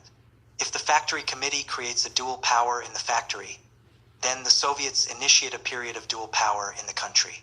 Dual power, in its turn, is the culminating point of the transitional period. Two regimes, the bourgeois and the proletarian, are irreconcilably opposed to each other. Conflict between them is inevitable. The fate of society depends on the outcome. Should the revolution be defeated, the fascist dictatorship of the bourgeoisie will follow. In the case of victory, the power of the Soviets, that is, the dictatorship of the proletariat and the socialist reconstruction of society, will arise. Backward countries and the program of transitional demands. Colonial and semi-colonial countries are backward countries by their very essence. But backward countries are part of a world dominated by imperialism. Their development, therefore, has a combined character. The most primitive economic forms are combined with the last word in capitalist technique and culture. In like manner are defined the political strivings of the proletariat of backward countries. The struggle for the most elementary achievements of national independence and bourgeois democracy is combined with the socialist struggle against world imperialism. Democratic slogans, transitional demands, and the problems of the socialist revolution are not divided into separate historical epochs in this struggle, but stem directly from one another. The Chinese proletariat had barely begun to organize trade unions before it had to provide for Soviets. In this sense, the present program is completely applicable to colonial and semi-colonial countries, at least to those where the proletariat has become capable of carrying on independent politics. The central task of the colonial and semi-colonial countries is the agrarian revolution, i.e., liquidation of feudal heritages, and national independence, i.e., the overthrow of the imperialist yoke. Both tasks are closely linked with each other. It is impossible merely to reject the democratic program. It is imperative that in the struggle the masses outgrow it. The slogan for a national or constituent assembly preserves its full force for such countries as China or India. This slogan must be indissolubly tied up with the problem of national liberation and agrarian reform. As a primary step, the workers must be armed with this democratic program. Only they will be able to summon and unite the farmers. On the basis of the revolutionary democratic program, it is necessary to oppose the workers to the national bourgeoisie. Then, at a certain stage in the mobilization of the masses under the slogans of revolutionary democracy, Soviets can and should arise. Their historical role in each given period, particularly their relation to the National Assembly, will be determined by the political level of the proletariat, the bond between them and the peasantry, and the character of the proletarian party policies. Sooner or later, the Soviets should overthrow bourgeois democracy. Only they are capable of bringing the democratic revolution to a conclusion and likewise opening an era of socialist revolution. The relative weight of the individual democratic and transitional demands in the proletariat struggle, their mutual ties and their order of presentation, is determined by the peculiarities and specific conditions of each backward country, and to a considerable extent by the degree of its backwardness. Nevertheless, the general trend of revolutionary development in all backward countries can be determined by the formula of the permanent revolution in the sense definitely imparted to it by the three revolutions in Russia, 1905, February 1917, October 1917. The Comintern has provided backward countries with a classic example of how it is possible to ruin a powerful and promising revolution. During the stormy mass upsurge in China in 1925-27, the Comintern failed to advance the slogan for a national assembly, and at the same time forbade the creation of Soviets. The bourgeois party, the Kuomintang, was to replace, according to Stalin's plan, both the National Assembly and Soviets. After the masses had been smashed by the Kuomintang, the Comintern organized a caricature of a Soviet in Canton. Following the inevitable collapse of the Canton uprising, the Comintern took the road of guerrilla warfare, a peasant Soviets with complete passivity on the part of the industrial proletariat.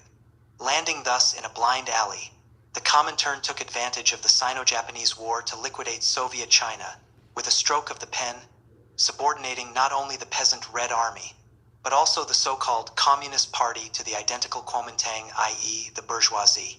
Having betrayed the international proletarian revolution for the sake of friendship with the democratic slave masters, the Comintern could not help betraying simultaneously also the struggle for liberation of the colonial masses, and, indeed, with even greater cynicism than did the Second International before it. One of the tasks of People's Front and national defense politics is to turn hundreds of millions of the colonial population into cannon fodder for democratic imperialism. The banner on which is emblazoned the struggle for the liberation of the colonial and semi-colonial peoples, i.e. a good half of mankind, has definitely passed into the hands of the Fourth International. The program of transitional demands in fascist countries. It is a far cry today from the time when the strategists of the Comintern announced the victory of Hitler as being merely a step toward the victory of Thälmann.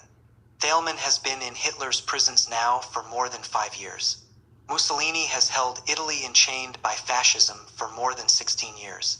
Throughout this time, the parties of the Second and Third Internationals have been impotent, not only to conduct a mass movement, but even to create a serious illegal organization, even to some extent comparable to the Russian revolutionary parties during the epoch of Tsarism. Not the least reason exists for explaining these failures by reference to the power of fascist ideology. Essentially, Mussolini never advanced any sort of ideology. Hitler's ideology never seriously gripped the workers. Those layers of the population which at one time were intoxicated with fascism, i.e., chiefly the middle classes, have had enough time in which to sober up. The fact that a somewhat perceptible opposition is limited to Protestant and Catholic church circles is not explained by the might of the semi-delirious and semi-charlatan theories of race and blood, but by the terrific collapse of the ideologies of democracy, social democracy, and the Comintern. After the massacre of the Paris Commune, black reaction reigned for nearly 8 years. After the defeat of the 1905 Russian Revolution, the toiling masses remained in a stupor for almost as long a period. But in both instances, the phenomenon was only one of physical defeat, conditioned by the relationship of forces.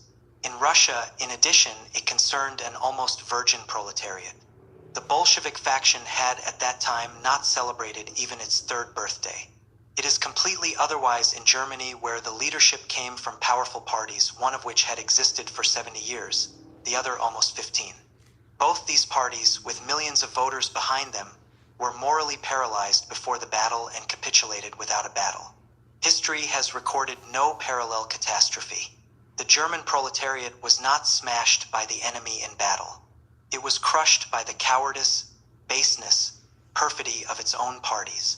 Small wonder then that it has lost faith in everything in which it had been accustomed to believe for almost 3 generations. Hitler's victory in turn strengthened Mussolini.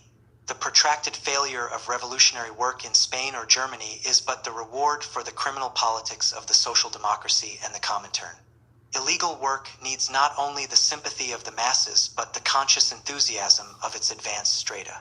But can enthusiasm possibly be expected for historically bankrupt organizations? The majority of those who come forth as émigré leaders are either demoralized to the very marrow of their bones, agents of the Kremlin and the GPU, or social democratic ex-ministers, who dream that the workers by some sort of miracle will return them to their lost posts. Is it possible to imagine even for a minute these gentlemen in the role of future leaders of the anti-fascist revolution? And events on the world arena, the smashing of the Austrian workers, the defeat of the Spanish Revolution, the degeneration of the Soviet state, could not give aid to a revolutionary upsurge in Italy and Germany.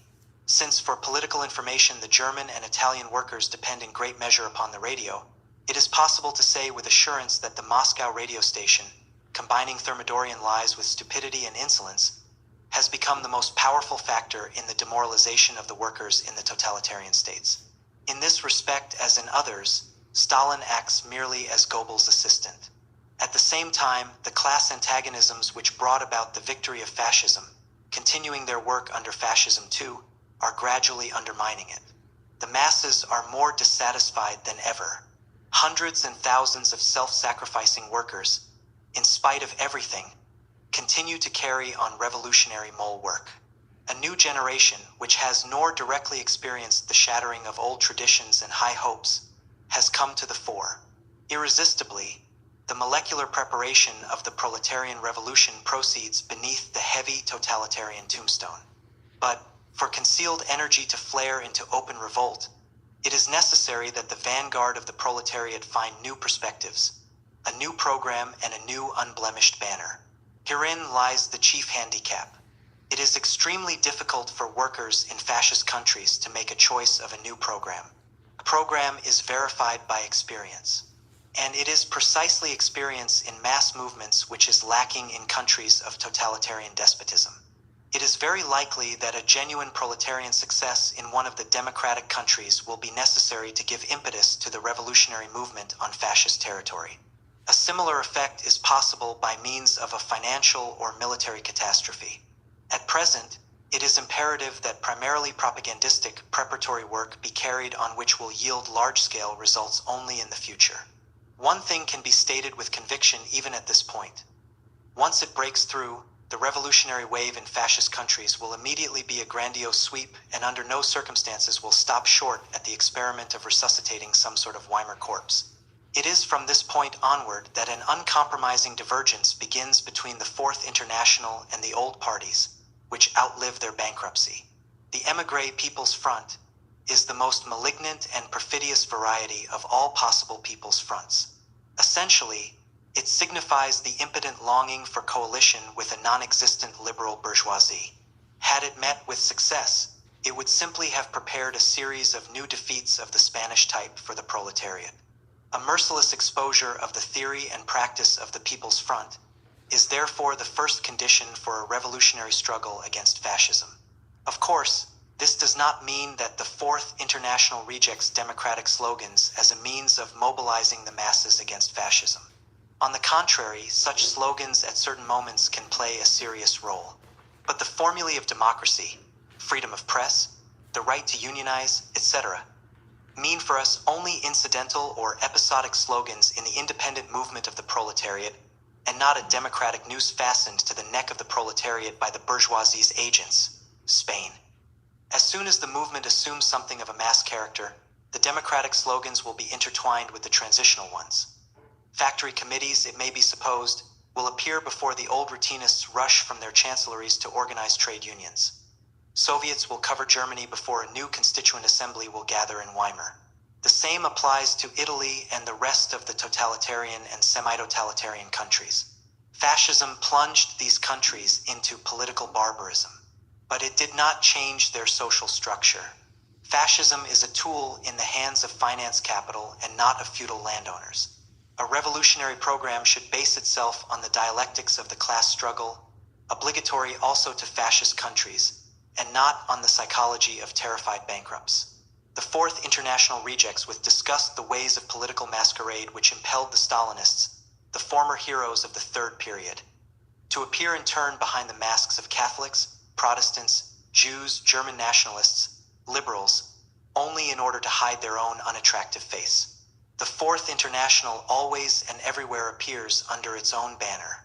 It proposes its own program openly to the proletariat in fascist countries. The advanced workers of all the world are already firmly convinced that the overthrow of Mussolini, Hitler, and their agents and imitators will occur only under the leadership of the Fourth International. The USSR and problems of the transitional epoch. The Soviet Union emerged from the October Revolution as a worker state. State ownership of the means of production, a necessary prerequisite to socialist development, opened up the possibility of rapid growth of the productive forces. But the apparatus of the worker state underwent a complete degeneration at the same time. It was transformed from a weapon of the working class into a weapon of bureaucratic violence against the working class, and more a weapon for the sabotage of the country's economy. The bureaucratization of a backward and isolated worker state and the transformation of the bureaucracy into an all-powerful privileged caste constitute the most convincing refutation, not only theoretically, but this time practically, of the theory of socialism in one country. The USSR thus embodies terrific contradictions, but it still remains a degenerated worker state. Such is the social diagnosis. The political prognosis has an alternative character. Either the bureaucracy, becoming ever more the organ of the world bourgeoisie in the worker state, will overthrow the new forms of property and plunge the country back to capitalism, or the working class will crush the bureaucracy and open the way to socialism. To the sections of the Fourth International, the Moscow trials came not as a surprise and not as a result of the personal madness of the Kremlin dictator, but as the legitimate offspring of the Thermidor. They grew out of the unbearable conflicts within the Soviet bureaucracy itself, which in turn mirror the contradictions between the bureaucracy and the people, as well as the deepening antagonisms among the people themselves. The bloody, fantastic nature of the trials gives the measure of the intensity of the contradictions, and by the same token predicts the approach of the denouement. The public utterances of former foreign representatives of the Kremlin, who refuse to return to Moscow, irrefutably confirm in their own way that all shades of political thought are to be found among the bureaucracy, from genuine Bolshevism, Ignace Rice, to complete fascism, F. Butenko. The revolutionary elements within the bureaucracy, only a small minority, reflect, passively it is true, the socialist interests of the proletariat. The fascist, counter-revolutionary elements, growing uninterruptedly, express with even greater consistency the interests of world imperialism. These candidates for the role of compradors consider, not without reason, that the new ruling layer can ensure their positions of privilege only through rejection of nationalization, collectivization, and monopoly of foreign trade in the name of the assimilation of Western civilization, i.e. capitalism. Between these two poles, there are intermediate, diffused Menshevik-are liberal tendencies which gravitate toward bourgeois democracy. Within the very ranks of that so-called classless society, there unquestionably exist groupings exactly similar to those in the bureaucracy, only less sharply expressed and in inverse proportions. Conscious capitalist tendencies distinguish mainly the prosperous part of the collective farms, kolkhozy, and are characteristic of only a small minority of the population. But this layer provides itself with a wide base for petty bourgeois tendencies of accumulating personal wealth at the expense of general poverty, and are consciously encouraged by the bureaucracy. Atop this system of mounting antagonisms, trespassing ever more on the social equilibrium, the Thermidorian oligarchy, today reduced mainly to Stalin's Bonapartist clique, hangs on by terroristic methods. The latest judicial frame-ups were aimed as a blow against the left. This is true also of the mopping up of the leaders of the right opposition, because the right group of the old Bolshevik party, seen from the viewpoint of the bureaucracy's interests and tendencies, represented a left danger. The fact that the Bonapartist clique, likewise in fear of its own right allies of the type of Butenko, is forced in the interests of self-preservation to execute the generation of old Bolsheviks almost to a man, offers indisputable testimony of the vitality of revolutionary traditions among the masses as well as of their growing discontent. Petty bourgeois Democrats of the West, having but yesterday essayed the Moscow trials as unalloyed gold, today repeat insistently that there is neither Trotskyism nor Trotskyists within the USSR. They fail to explain, however, why all the purges are conducted under the banner of a struggle with precisely this danger. If we are to examine Trotskyism as a finished program, and even more to the point as an organization, then unquestionably Trotskyism is extremely weak in the USSR. However, its indestructible force stems from the fact that it expresses not only revolutionary tradition, but also today's actual opposition of the Russian working class. The social hatred stored up by the workers against the bureaucracy. This is precisely what, from the viewpoint of the Kremlin clique, constitutes Trotskyism. It fears with a deathly and thoroughly well-grounded fear the bond between the deep but inarticulate indignation of the workers and the organization of the Fourth International. The extermination of the generation of old Bolsheviks and of the revolutionary representatives of the middle and young generations has acted to disrupt the political equilibrium still more in favor of the right bourgeois wing of the bureaucracy and of its allies throughout the land. From them, i.e., from the right, we can expect ever more determined attempts in the next period to revise the socialist character of the USSR and bring it closer in pattern to Western civilization in its fascist form. From this perspective, impelling concreteness is imparted to the question of the defense of the USSR. If tomorrow the bourgeois fascist grouping, the faction of Butenko, so to speak, should attempt the conquest of power, the faction of Rice inevitably would align itself on the opposite side of the barricades. Although it would find itself temporarily the ally of Stalin, it would nevertheless defend not the Bonapartist clique but the social base of the USSR, i.e., the property wrenched away from the capitalists and transformed into state property. Should the faction of Butenko prove to be in alliance with Hitler, then the faction of Rice would defend the USSR from military intervention, inside the country as well as on the world arena. Any other course would be a betrayal.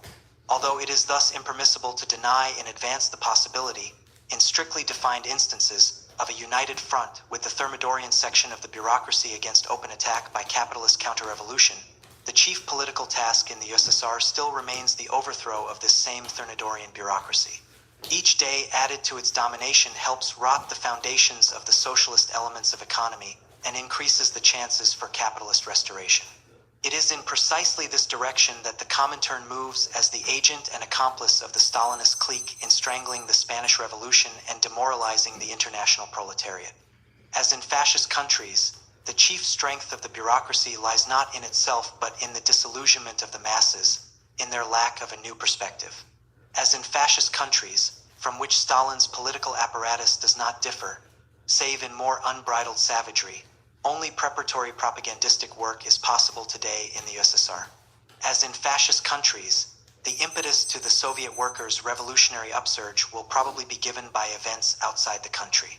The struggle against the Comintern on the world arena is the most important part today of the struggle against the Stalinist dictatorship.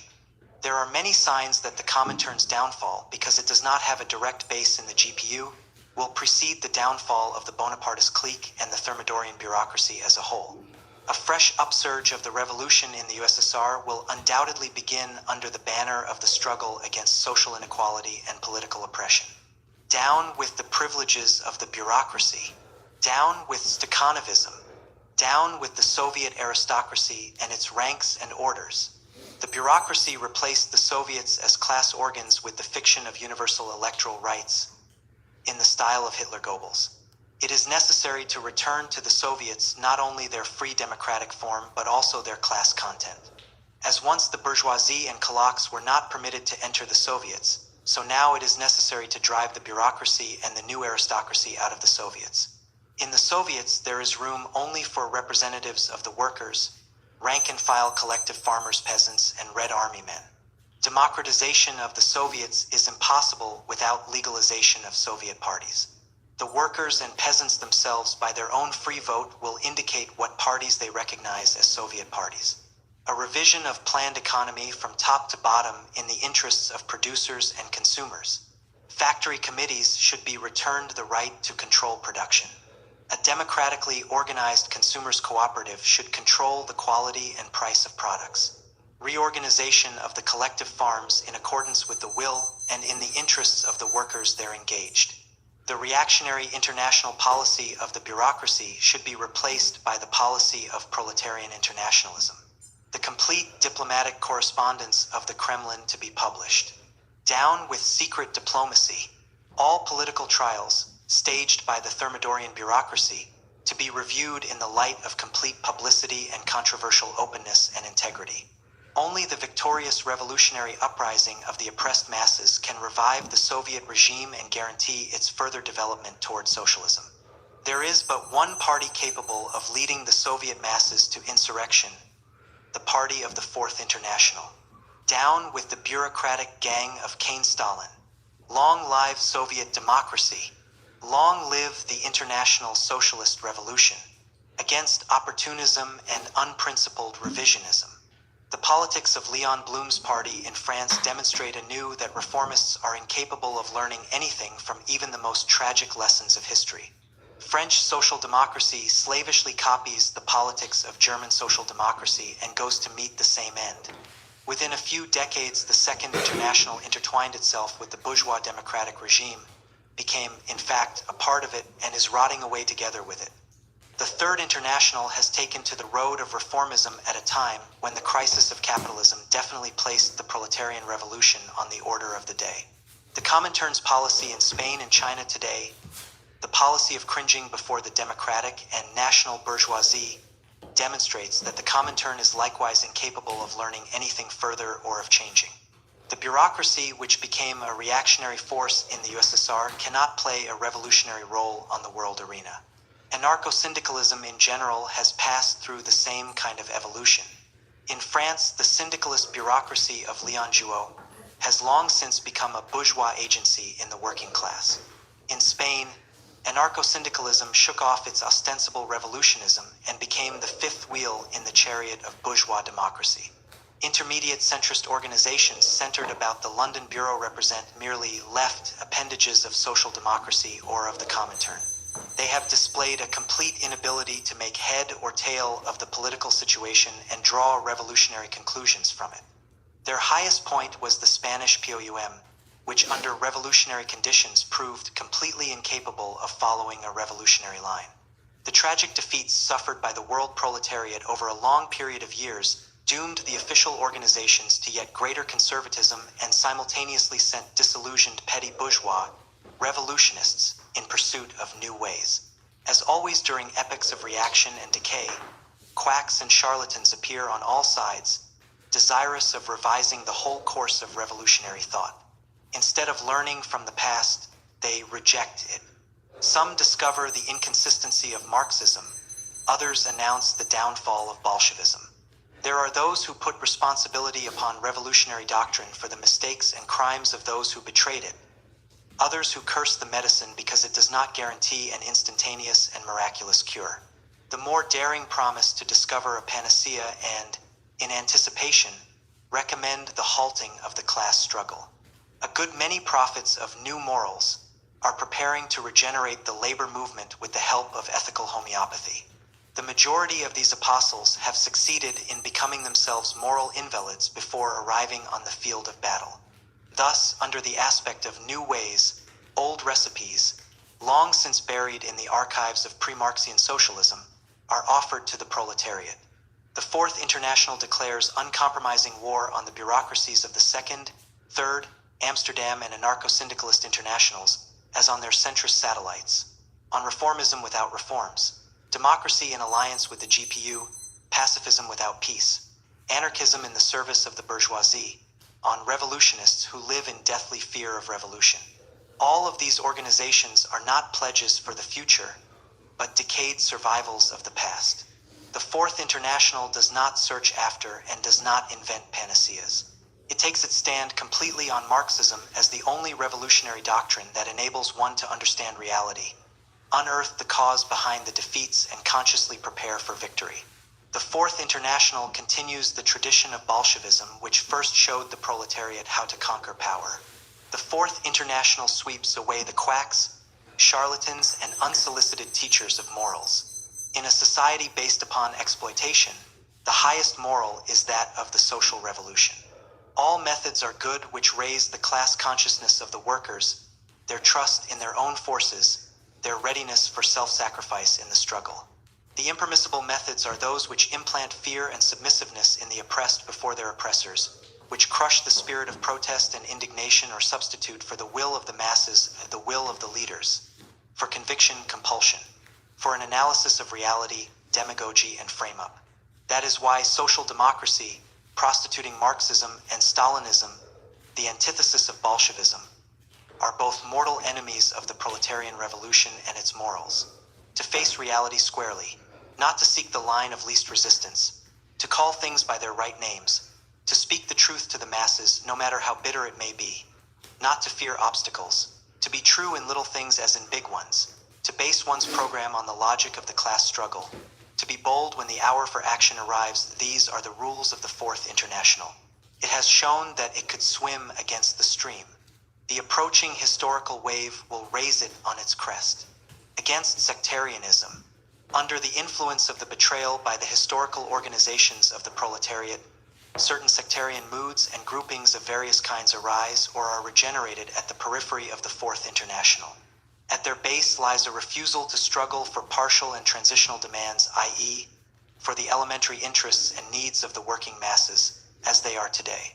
Preparing for the revolution means to the sectarians convincing themselves of the superiority of socialism. They propose turning their backs on the old trade unions, i.e., to tens of millions of organized workers, as if the masses could somehow live outside of the conditions of the actual class struggle. They remain indifferent to the inner struggle within reformist organizations, as if one could win the masses without intervening in their daily strife. They refuse to draw a distinction between the bourgeois democracy and fascism, as if the masses could help but feel the difference on every hand. Sectarians are capable of differentiating between but two colors, red and black. So as not to tempt themselves, they simplify reality. They refuse to draw a distinction between the fighting camps in Spain for the reason that both camps have a bourgeois character. For the same reason, they consider it necessary to preserve neutrality in the war between Japan and China. They deny the principal difference between the USSR and the imperialist countries, and because of the reactionary policies of the Soviet bureaucracy, they reject defense of the new forms of property created by the October Revolution against the onslaughts of imperialism. Incapable of finding access to the masses, they therefore zealously accuse the masses of inability to raise themselves to revolutionary ideas. These sterile politicians generally have no need of a bridge in the form of transitional demands because they do not intend to cross over to the other shore. They simply dawdle in one place, satisfying themselves with a repetition of the same meager abstractions. Political events are for them an occasion for comment but not for action. Since sectarians, as in genera every kind of blunderer and miracle man, are toppled by reality at each step, they live in a state of perpetual exasperation, complaining about the regime and the methods and ceaselessly wallowing in small intrigues. In their own circles, they customarily carry on a regime of despotism. The political prostration of sectarianism serves to complement, shadow-like, the prostration of opportunism, revealing no revolutionary vistas. In practical politics, sectarians unite with opportunists, particularly with centrists, every time in the struggle against Marxism. Most of the sectarian groups and cliques, nourished on accidental crumbs from the table of the Fourth International, lead an independent organizational existence, with great pretensions but without the least chance for success. Bolshevik-Leninists, without waste of time, calmly leave these groups to their own fate. However, sectarian tendencies are to be found also in our own ranks and display a ruinous influence on the work of the individual sections. It is impossible to make any further compromise with them even for a single day. A correct policy regarding trade unions is a basic condition for adherence to the Fourth International. He who does not seek and does not find the road to the masses is not a fighter but a dead weight to the party. A program is formulated not for the editorial board or for the leaders of discussion clubs, but for the revolutionary action of millions. The cleansing of the ranks of the Fourth International of sectarianism and incurable sectarians is a primary condition for revolutionary success. Open the road to the woman worker. Open the road to the youth. The defeat of the Spanish Revolution engineered by its leaders, the shameful bankruptcy of the People's Front in France, and the exposure of the Moscow juridical swindles, these three facts in their aggregate deal an irreparable blow to the Comintern and, incidentally, grave wounds to its allies, the Social Democrats and anarcho-syndicalists. This does not mean, of course, that the members of these organizations will immediately turn to the Fourth International. The older generation, having suffered terrible defeats, will leave the movement in significant numbers. In addition, the Fourth International is certainly not striving to become an asylum for revolutionary invalids, disillusioned bureaucrats and careerists. On the contrary, against a possible influx into our party of petty bourgeois elements, Now reigning in the apparatus of the old organizations, strict preventive measures are necessary. A prolonged probationary period for those candidates who are not workers, especially former party bureaucrats. Prevention from holding any responsible post for the first 3 years, etc. There is not and there will not be any place for careerism, the ulcer of the old internationals in the Fourth International. Only those who wish to live for the movement, and not at the expense of the movement, will find access to us. The revolutionary workers should feel themselves to be the masters. The doors of our organization are wide open to them. Of course, even among the workers who had at one time risen to the first ranks, there are not a few tired and disillusioned ones. They will remain, at least for the next period, as bystanders. When a program or an organization wears out, the generation which carried it on its shoulders wears out with it. The movement is revitalized by the youth who are free of responsibility for the past.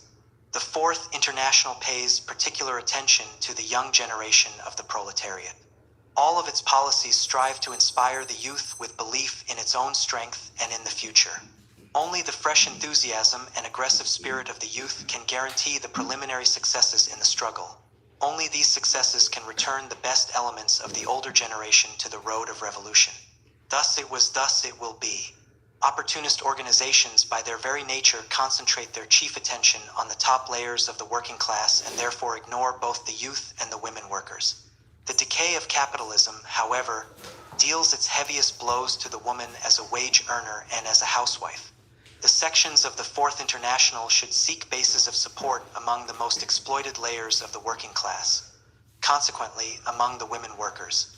Here they will find inexhaustible stores of devotion, selflessness, and readiness to sacrifice. Down with the bureaucracy and careerism. Open the road to the youth. Turn to the woman worker. These slogans are emblazoned on the banner of the Fourth International.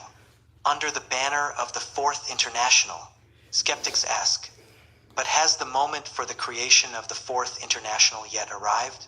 It is impossible, they say, to create an international artificially. It can arise only out of great events, etc., etc. All of these objections merely show that skeptics are no good for the building of a new international. They are good for scarcely anything at all. The Fourth International has already arisen out of great events, the greatest defeats of the proletariat in history. The cause for these defeats is to be found in the degeneration and perfidy of the old leadership. The class struggle does not tolerate an interruption. The Third International, following the Second, is dead for purposes of revolution. Long live the Fourth International, but has the time yet arrived to proclaim its creation? The skeptics are not quieted down. The Fourth International, we answer, has no need of being proclaimed. It exists and it fights. It is weak. Yes, its ranks are not numerous because it is still young. They are as yet chiefly cadres. But these cadres are pledges for the future.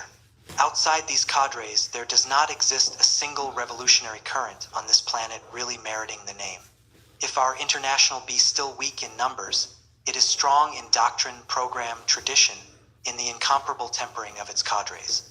Who does not perceive this today, let him in the meantime stand aside. Tomorrow it will become more evident. The Fourth International, already today, is deservedly hated by the Stalinist, social democrats, bourgeois liberals, and fascists. There is not and there cannot be a place for it in any of the people's fronts.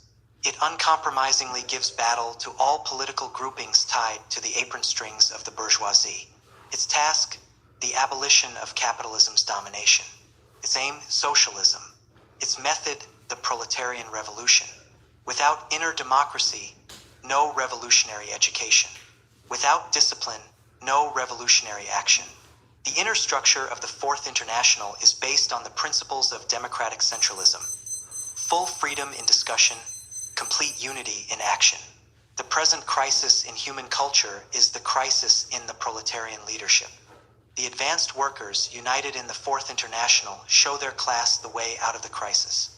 They offer a program based on international experience in the struggle of the proletariat and of all the oppressed of the world for liberation. They offer a spotless banner.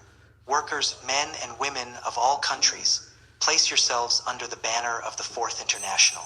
It is the banner of your approaching victory. Discussions with Trotsky on the Transitional Program. Trotsky. The significance of the program is the significance of the party. The party is the vanguard of the class. The party is formed by selection from the most conscious, most advanced, most devoted elements, and the party can play an important historical political role not in direct relation to its numerical strength. It can be a small party and play a great part. For example, in the first Russian Revolution of 1905, the Bolshevik fraction had not more than 10,000 members, the Mensheviks 10,000 to 12,000. That is the maximum.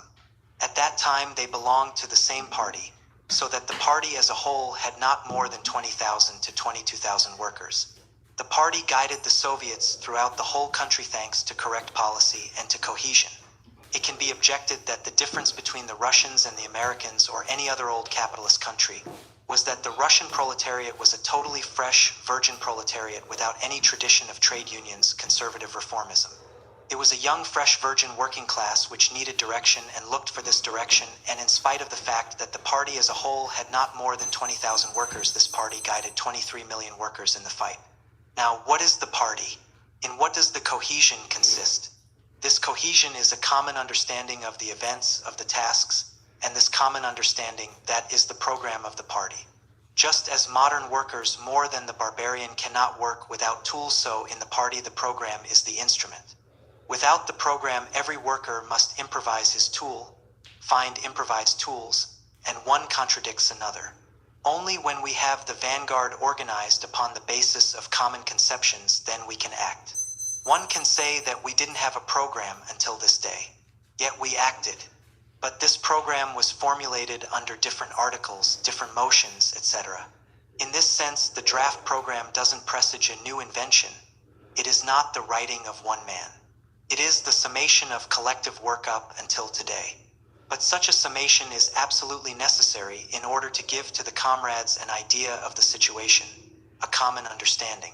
Petty bourgeois anarchists and intellectuals are afraid to subscribe to giving a party common ideas, a common attitude. In opposition, they wish moral programs. But for us, this program is the result of common experience. It is not imposed upon anybody, for whoever joins the party does so voluntarily. I believe it is important in this connection to underline what we mean by freedom in contradiction to necessity. It is very often a petty bourgeois conception that we should have a free individuality. It is only a fiction, an error. We are not free.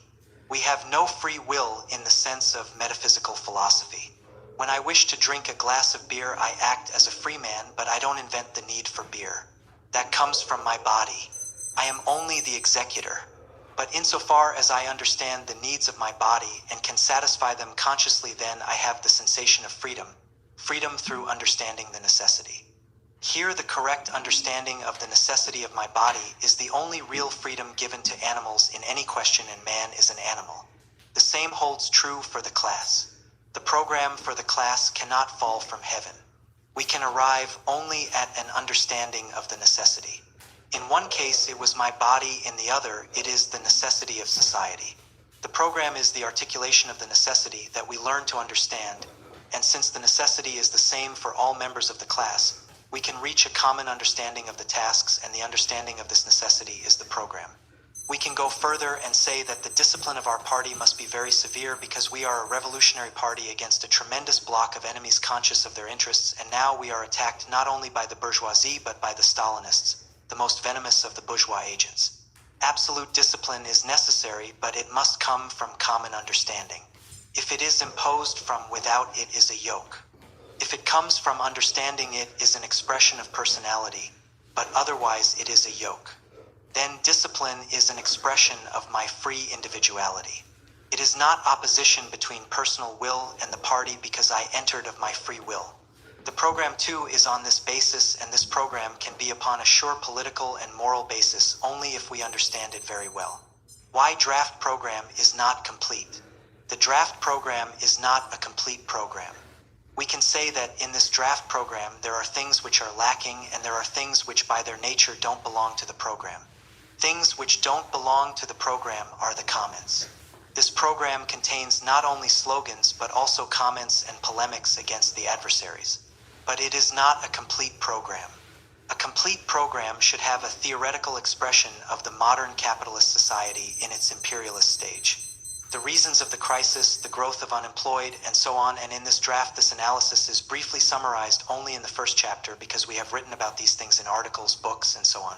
We will write more and better. But for practical purposes, what is said here is enough because we are all of the same opinion. The beginning of the program is not complete. The first chapter is only a hint and not a complete expression. Also, the end of the program is not complete because we don't speak here about the social revolution, about the seizure of power by insurrection, the transformation of capitalist society into the dictatorship into the socialist society. This brings the reader only to the doorstep. It is a program for action from today until the beginning of the socialist revolution. And from the practical point of view, what is now the most important is how can we guide the different strata of the proletariat in the direction of the social revolution. I have heard that now the New York comrades are beginning to organize circles with the purpose of not only studying and criticizing the draft program, but also elaborating the ways and means in order to present the program to the masses, and I believe that it is the best method which our party can utilize. The program is only the first approximation. It is too general in the sense in which it is presented to the international conference in the next period. It expresses the general tendency of development in the whole world. We have here a short chapter devoted to the semi-colonial and colonial countries. We have here a chapter devoted to the fascist countries, a chapter on the Soviet Union, and so on. It is clear that the general characteristics of the world situation are common because they are all under the pressure of the imperialist economy. But every country has its peculiar conditions, and real live politics must begin with these peculiar conditions in each country and even in each part of the country. That is why a very serious approach to the program is the first duty of every comrade in the United States. There are two dangers in the elaboration of the program. The first is to remain on general abstract lines and to repeat the general slogan without real connection with the trade unions in the locality. That is the direction of sectarian abstraction. I believe that in the United States, the second danger is the more immediate. I remember it most especially in the matter of militarization, armed pickets, etc. Some comrades were afraid that it is not real for the workers, etc.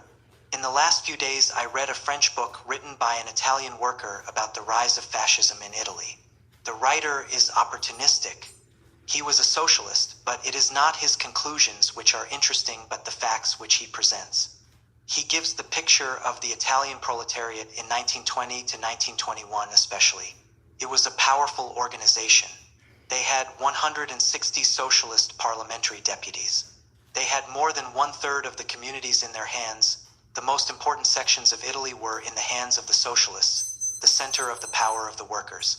No capitalist could hire or fire without union consent, and this applied to agricultural workers as well as industrial. It seemed to be 49% of the dictatorship of the proletariat, but the reaction of the small bourgeoisie, the demobilized officers, was terrible against this situation. Then the author tells how they organized small bands under the guidance of officers and sent them in buses in every direction. In cities of 10,000 in the hands of the socialists, 30 organized men came into the town, burned up the municipality, burned the houses, shot the leaders, imposed on them the conditions of working for capitalists. Then they went elsewhere and repeated the same in hundreds and hundreds of towns, one after the other. With terrible terror and these systematic acts that totally destroyed the trade unions and thus became bosses of Italy. They were a tiny minority. Methods of the fascists. The workers declared a general strike. The fascists sent their buses and destroyed every local strike, and with a small organized minority wiped out the workers' organizations. After this came elections, and the workers, under the terror, elected the same number of deputies. They protested in parliament until it was dissolved. That is the difference between formal and actual power. All the deputies were sure that they would have power. Yet this tremendous movement with its spirit of sacrifice was smashed, crushed, abolished by some 10,000 fascists well organized with a spirit of sacrifice and good military leaders.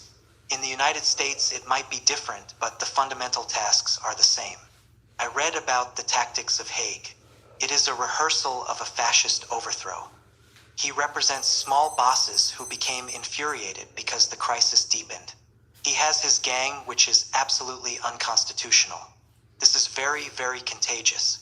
With the deepening of the crisis, it will spread all over the country, and Roosevelt, who is a very good Democrat, will say, "Perhaps it is the only solution." It was the same in Italy. They had a minister who invited the socialists. The socialists refused. He admitted the fascists. He thought he could balance them against the socialists, but they smashed the minister too. Now I think the example of New Jersey is very important. We should utilize everything, but this especially. I will propose a special series of articles on how the fascists became victorious. We can become victorious the same way, but we must have a small armed body with the support of the big body of workers. We must have the best discipline, organized workers, defense committees, otherwise we will be crushed, and I believe that our comrades in the United States don't realize the importance of this question. A fascist wave can spread in 2 or 3 years, and the best workers' leaders will be lynched in the worst possible way, like the Negroes in the South. I believe that the terror in the United States will be the most terrible of all. That is why we must begin very modestly, that is, with defense groups, but it should be launched immediately. Question: how do we go about launching the defense groups practically? Trotsky: it is very simple. Do you have a picket line in a strike? When the strike is over, we say we must defend our union by making this picket line permanent. Question: does the party itself create the defense group with its own members? Trotsky: the slogans of the party must be placed in quarters where we have sympathizers and workers who will defend us. But a party cannot create an independent defense organization. The task is to create such a body in the trade unions. We must have these groups of comrades with very good discipline, with good cautious leaders, not easily provoked, because such groups can be provoked easily. The main task for the next year would be to avoid conflicts and bloody clashes. We must reduce them to a minimum with a minority organization during strikes, during peaceful times. In order to prevent fascist meetings, it is a question of the relationship of forces. We alone are not strong, but we propose a united front. Hitler explains his success in his book. The social democracy was extremely powerful. To a meeting of the social democracy, he sent a band with Rudolf Hess. He says that at the end of the meeting, his 30 boys evicted all the workers, and they were incapable of opposing them. Then he knew he would be victorious. The workers were only organized to pay dues. No preparation at all for other tasks. Now we must do what Hitler did, except in reverse. Send 40 to 50 men to dissolve the meeting. This has tremendous importance. The workers become steeled, fighting elements. They become trumpets. The petty bourgeoisie think these are serious people. Such a success. This has tremendous importance, as so much of the populace is blind, backward, oppressed. They can be aroused only by success. We can only arouse the vanguard, but this vanguard must then arouse the others. That is why I repeat, it is a very important question. In Minneapolis, where we have very skilled, powerful comrades, we can begin and show the entire country. I believe that it would be useful to discuss a little this part of the draft, which is not sufficiently developed in our text. It is the general theoretical part. In the last discussion, I remarked that the theoretical part of the program as a general analysis of society is not given completely in this draft, but is replaced by some short hints. On the other side, it does not contain the parts dealing with the revolution, the dictatorship of the proletariat, and the construction of society after the revolution. Only the transition period is covered. We have repeated many times that the scientific character of our activity consists in the fact that we adapt our program not to political conjunctures or the thought or mood of the masses as this mood is today, but we adapt our program to the objective situation as it is represented by the economic class structure of society. The mentality can be backward. Then the political task of the party is to bring the mentality into harmony with the objective facts, to make the workers understand the objective task. But we cannot adapt the program to the backward mentality of the workers. The mentality, the mood is a secondary factor. The prime factor is the objective situation. That is why we have heard these criticisms or these appreciations that some parts of the program do not conform to the situation. Our program must fit objective situation. Everywhere I ask, what should we do? Make our program fit the objective situation or the mentality of the workers. And I believe that this question must be put before every comrade who says that this program is not fit for the American situation. This program is a scientific program. It is based on an objective analysis of the objective situation. It cannot be understood by the workers as a whole.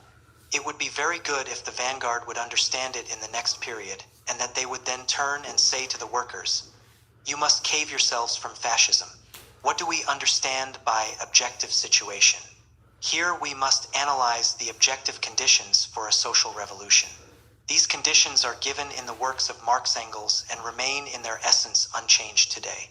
First, Marx one time said that no one society leaves its place until it totally exhausts its possibilities. What does this signify? That we cannot eliminate a society by subjective will, that we cannot organize an insurrection like the Blanquists. What do possibilities signify? That a society cannot leave? So long as society is capable of developing the productive forces and making the nation richer, it remains strong, stable. That was the condition with slave society, with feudal, and with capitalist society. Here we come to a very interesting point which I analyzed previously in my introduction to the Communist Manifesto. Marx and Engels waited for a revolution during their lifetime. Especially in the years 1848 to 1850 did they expect a social revolution. Why? They said that the capitalist system based on private profit had become a brake upon the development of the productive forces. Was this correct? Yes and no. It was correct in the sense that if the workers had been capable of meeting the needs of the 19th century and seizing power, the development of the productive forces would have been more rapid and the nation richer. But given that the workers were not capable, the capitalist system remained with its crisis, etc. Yet the general line ascended. The last war, 1914 to 1918, was a result of the fact that the world market became too narrow for the development of the productive forces, and each nation tried to repulse all the others and to seize the world market for its own purposes. They could not succeed, and now we see that capitalist society enters into a new stage. Many say it was a result of the war, but the war was a result of the fact that the society exhausted its possibilities. The war was only an expression of its inability to further expand. We have, after the war, the historic crisis becoming deeper and deeper. Capitalist development everywhere was prosperity and crisis, but the summation of the crises and prosperity was an ascendancy. Beginning with the war, we see the cycles of crisis and prosperity forming a declining line. It signifies now that this society exhausted totally its inner possibilities and must be replaced by a new society, or the old society will go into barbarism, just as the civilization of Greece and Rome, because they had exhausted their possibilities and no class could replace them. 3 requisites for new society. That is the question now, and especially in the United States. The first requisite now for a new society is that the productive forces must be sufficiently developed in order to give birth to a higher. Are the productive forces sufficiently developed for this? Yes, they were developed sufficiently in the 19th century. Not as well as now, but sufficiently. Now, especially in the United States, it would be very easy for a good statistician to prove that if the American productive forces were unleashed, that even now today they could be doubled or tripled. I believe that our comrades should make such statistical survey. The second condition, there must be a new progressive class which is sufficiently numerous and economically influential in order to impose its will upon society. This class is the proletariat. It must be the majority of the nation, or must have the possibility to lead the majority. In England, the working class is the absolute majority. In Russia, it was a minority, but it had the possibility to lead the poor peasants. In the United States, it is at least half of the population, but it has the possibility to lead the farmers. The third condition is the subjective factor. This class must understand its position in society and have its own organizations. That is the condition which is now lacking from the historic point of view. Socially, it is not only possible but an absolute necessity, in the sense that it is either socialism or barbarism. That is the historical alternative. We mentioned in the discussion that Mr. Haig is not some stupid old man who imagines some medieval system exists in his town. He is an advanced scout of the American capitalist class. Jack London wrote a book, The Iron Heel. I recommend it now. It was written in 1907. At that time it seemed a terrible dream, but now it is absolute reality. He gives the development of the class struggle in the United States, with the capitalist class retaining power through terrible repressions. It is the picture of fascism. The ideology he gives even corresponds with Hitler. It is very interesting. In Newark, the mayor begins to imitate Haig, and they are all inspired by Haig and by the big bosses. It is absolutely certain that Roosevelt will observe that now in the crisis he can do nothing with democratic means. He is not a fascist as the Stalinists claimed in 1932, but his initiative will be paralyzed. What can he do? The workers are dissatisfied. The big bosses are dissatisfied. He can only maneuver until the end of his term and then say goodbye. A third term for Roosevelt is absolutely excluded. The imitation of the Newark mayor has tremendous importance. In 2 or 3 years, you can have a powerful fascist movement of American character. What is Haig? He has nothing to do with Mussolini or Hitler, but he is an American fascist. Why is he aroused? Because the society can no longer be run by democratic means. It would of course be impermissible to fall into hysteria. The danger of the working class being outrun by events is indisputable, but we can combat this danger only by energetic systematic development of our own activity under adequate revolutionary slogans and not by fantastic efforts to spring over our own heads. Democracy is only the rule of big bosses. We must understand well what Lundberg showed in his book, that 60 families govern the United States. But how? By democratic means up until today. They are a small minority surrounded by middle classes, the petty bourgeoisie, workers. They must have the possibility of interesting the middle classes in this society. They must not be desperate. The same holds true for the worker, at least for the higher strata. If they are opposed, they can break the revolutionary possibilities of the lower strata, and this is the only way of working democracy. Democratic regime possible only for rich nations. The democratic regime is the most aristocratic way of ruling. It is possible only to a rich nation. Every British Democrat has 9 or 10 slaves working in the colonies. The antique Greek society was a slave democracy. The same in a certain sense can be said of British democracy, Holland, France, Belgium. The United States has no direct colonies, but they have Latin America, and the whole world is a sort of colony for the United States, not to speak about appropriating the richest continent and developing without a feudal tradition. It is a historically privileged nation, but the privileged capitalist nations differ from the most pariah capitalist nations only from the point of view of delay. Italy, the poorest of the great capitalist nations, first became fascist.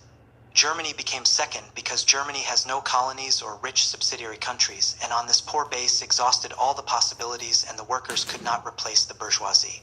Now it is the turn of the United States even before Great Britain or France.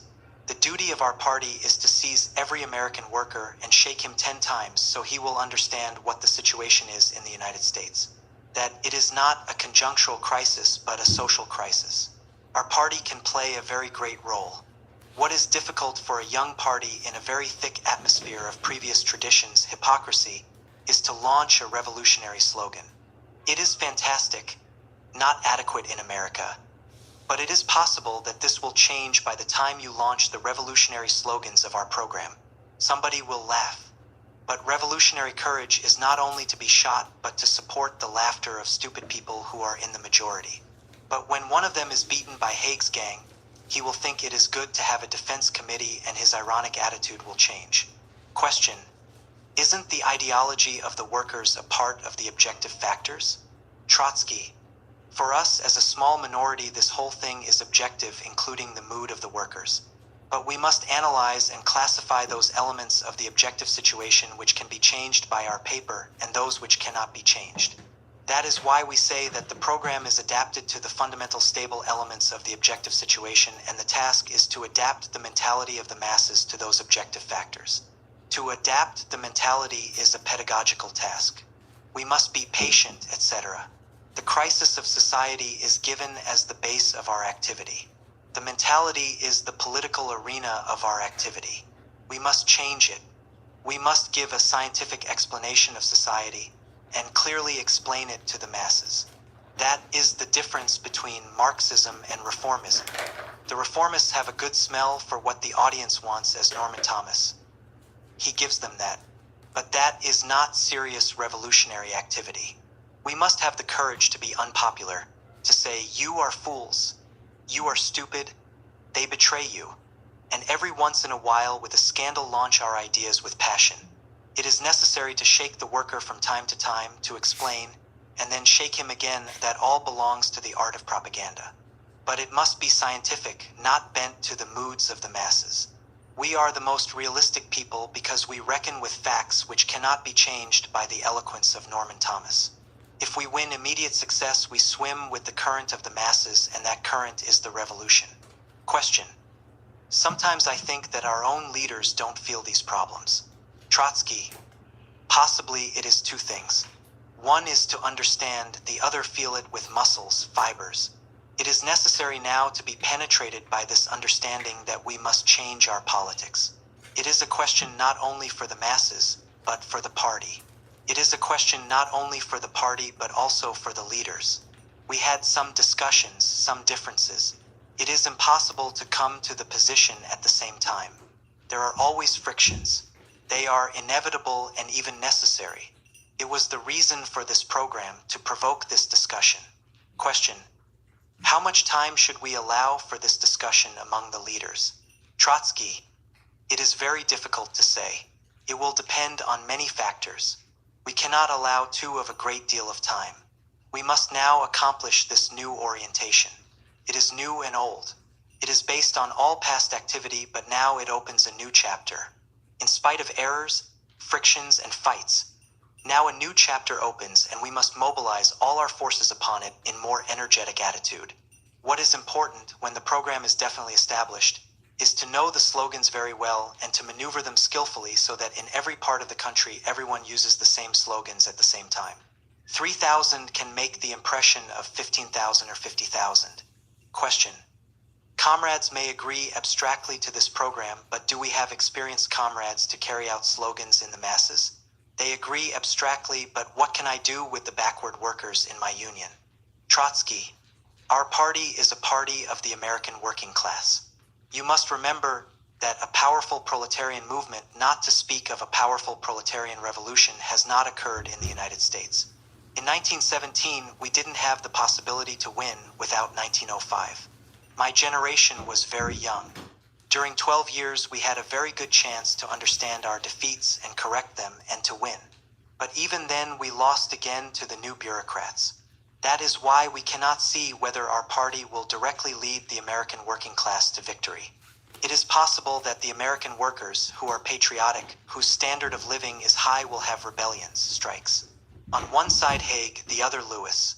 That can last for a long period, years and years, and during this time our people will steel themselves, become more sure of themselves, and the workers will say, they are the only people capable of seeing the path. Only war produces war heroes. For the beginning we have excellent elements, very good men, seriously educated, a good staff, and not a small staff. In this more general sense, I am totally optimistic. Then I believe that the change in the mentality of the American workers will come at a very speedy rhythm. What to do? Everybody is disquieted, looking for something new. It is very favorable for revolutionary propaganda. We must remember not only the aristocratic elements, but the poorest elements. The cultivated American workers have a plus and a minus, such as English sports. It is very good, but also a device to demoralize the workers. All the revolutionary energy was expended in sports. It was cultivated by the British, the most intelligent of the capitalist nations. Sports should be in the hands of the trade unions as a part of the revolutionary education. But you have a good part of the youth and women who are not rich enough for these things. We must have tentacles to penetrate everywhere into the deepest strata. Question. I think the party has made a great advance since the last convention. Trotsky. A very important turn has been accomplished. Now it is necessary to give this weapon a concentrated action. General dispersed agitation doesn't penetrate into the minds of the uneducated. But if you repeat the same slogans, adapting them to the situation, then repetition, which is the mother of teaching, will act likewise in politics. Very often it happens not only with the intellectual, but with a worker, that he believes that everybody understands what he has learned. It is necessary to repeat with insistence, to repeat every day and everywhere. That is the task of the draft program, to issue a homogeneous impression.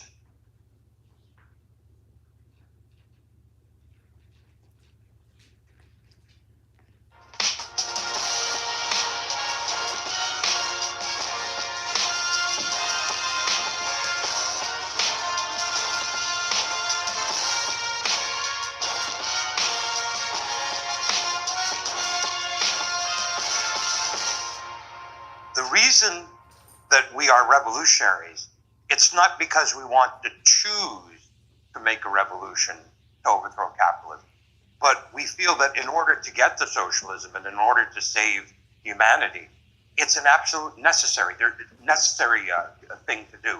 There's no other way to solve the problem than to overthrow capitalism. Now, Marx wrote Capital, the 3 volumes, right? And when he wrote this, it was his final and most important theoretical work that he had produced. It was really the culmination of a lifetime of theoretical work he did on trying to explain how capitalism works, how it arose, and why it inevitably will fall. Now, of course, some of these ideas, they culminated in Capital, but some of these ideas he had on a preliminary basis early on. Like, for example, he mentions in Capital that capitalism, in trying to establish itself as the predominant system of the world, was able to smash through all obstacles in its way. But he also pointed out that the only obstacles that capitalism couldn't overcome, couldn't smash, are the obstacles that it put in its own way as a byproduct of the system. And you get a gist of this as early as 1848 in the Communist Manifesto. The famous quote, which I'm going to read now, where Marx and Engels write, "The conditions of bourgeois society are too narrow to comprise the wealth created by them." And how does the bourgeoisie get over these crises? On the one hand, So we were just listening to Leon Trotsky, the Transitional Program for Socialist Revolution. I'm Dan Baker. I'm a member of the Revolutionary Communists of America, and we're part of a larger organization, the Revolutionary Communists International. So please like, share, and subscribe. And I will see you again tomorrow. Excuse me, buddy.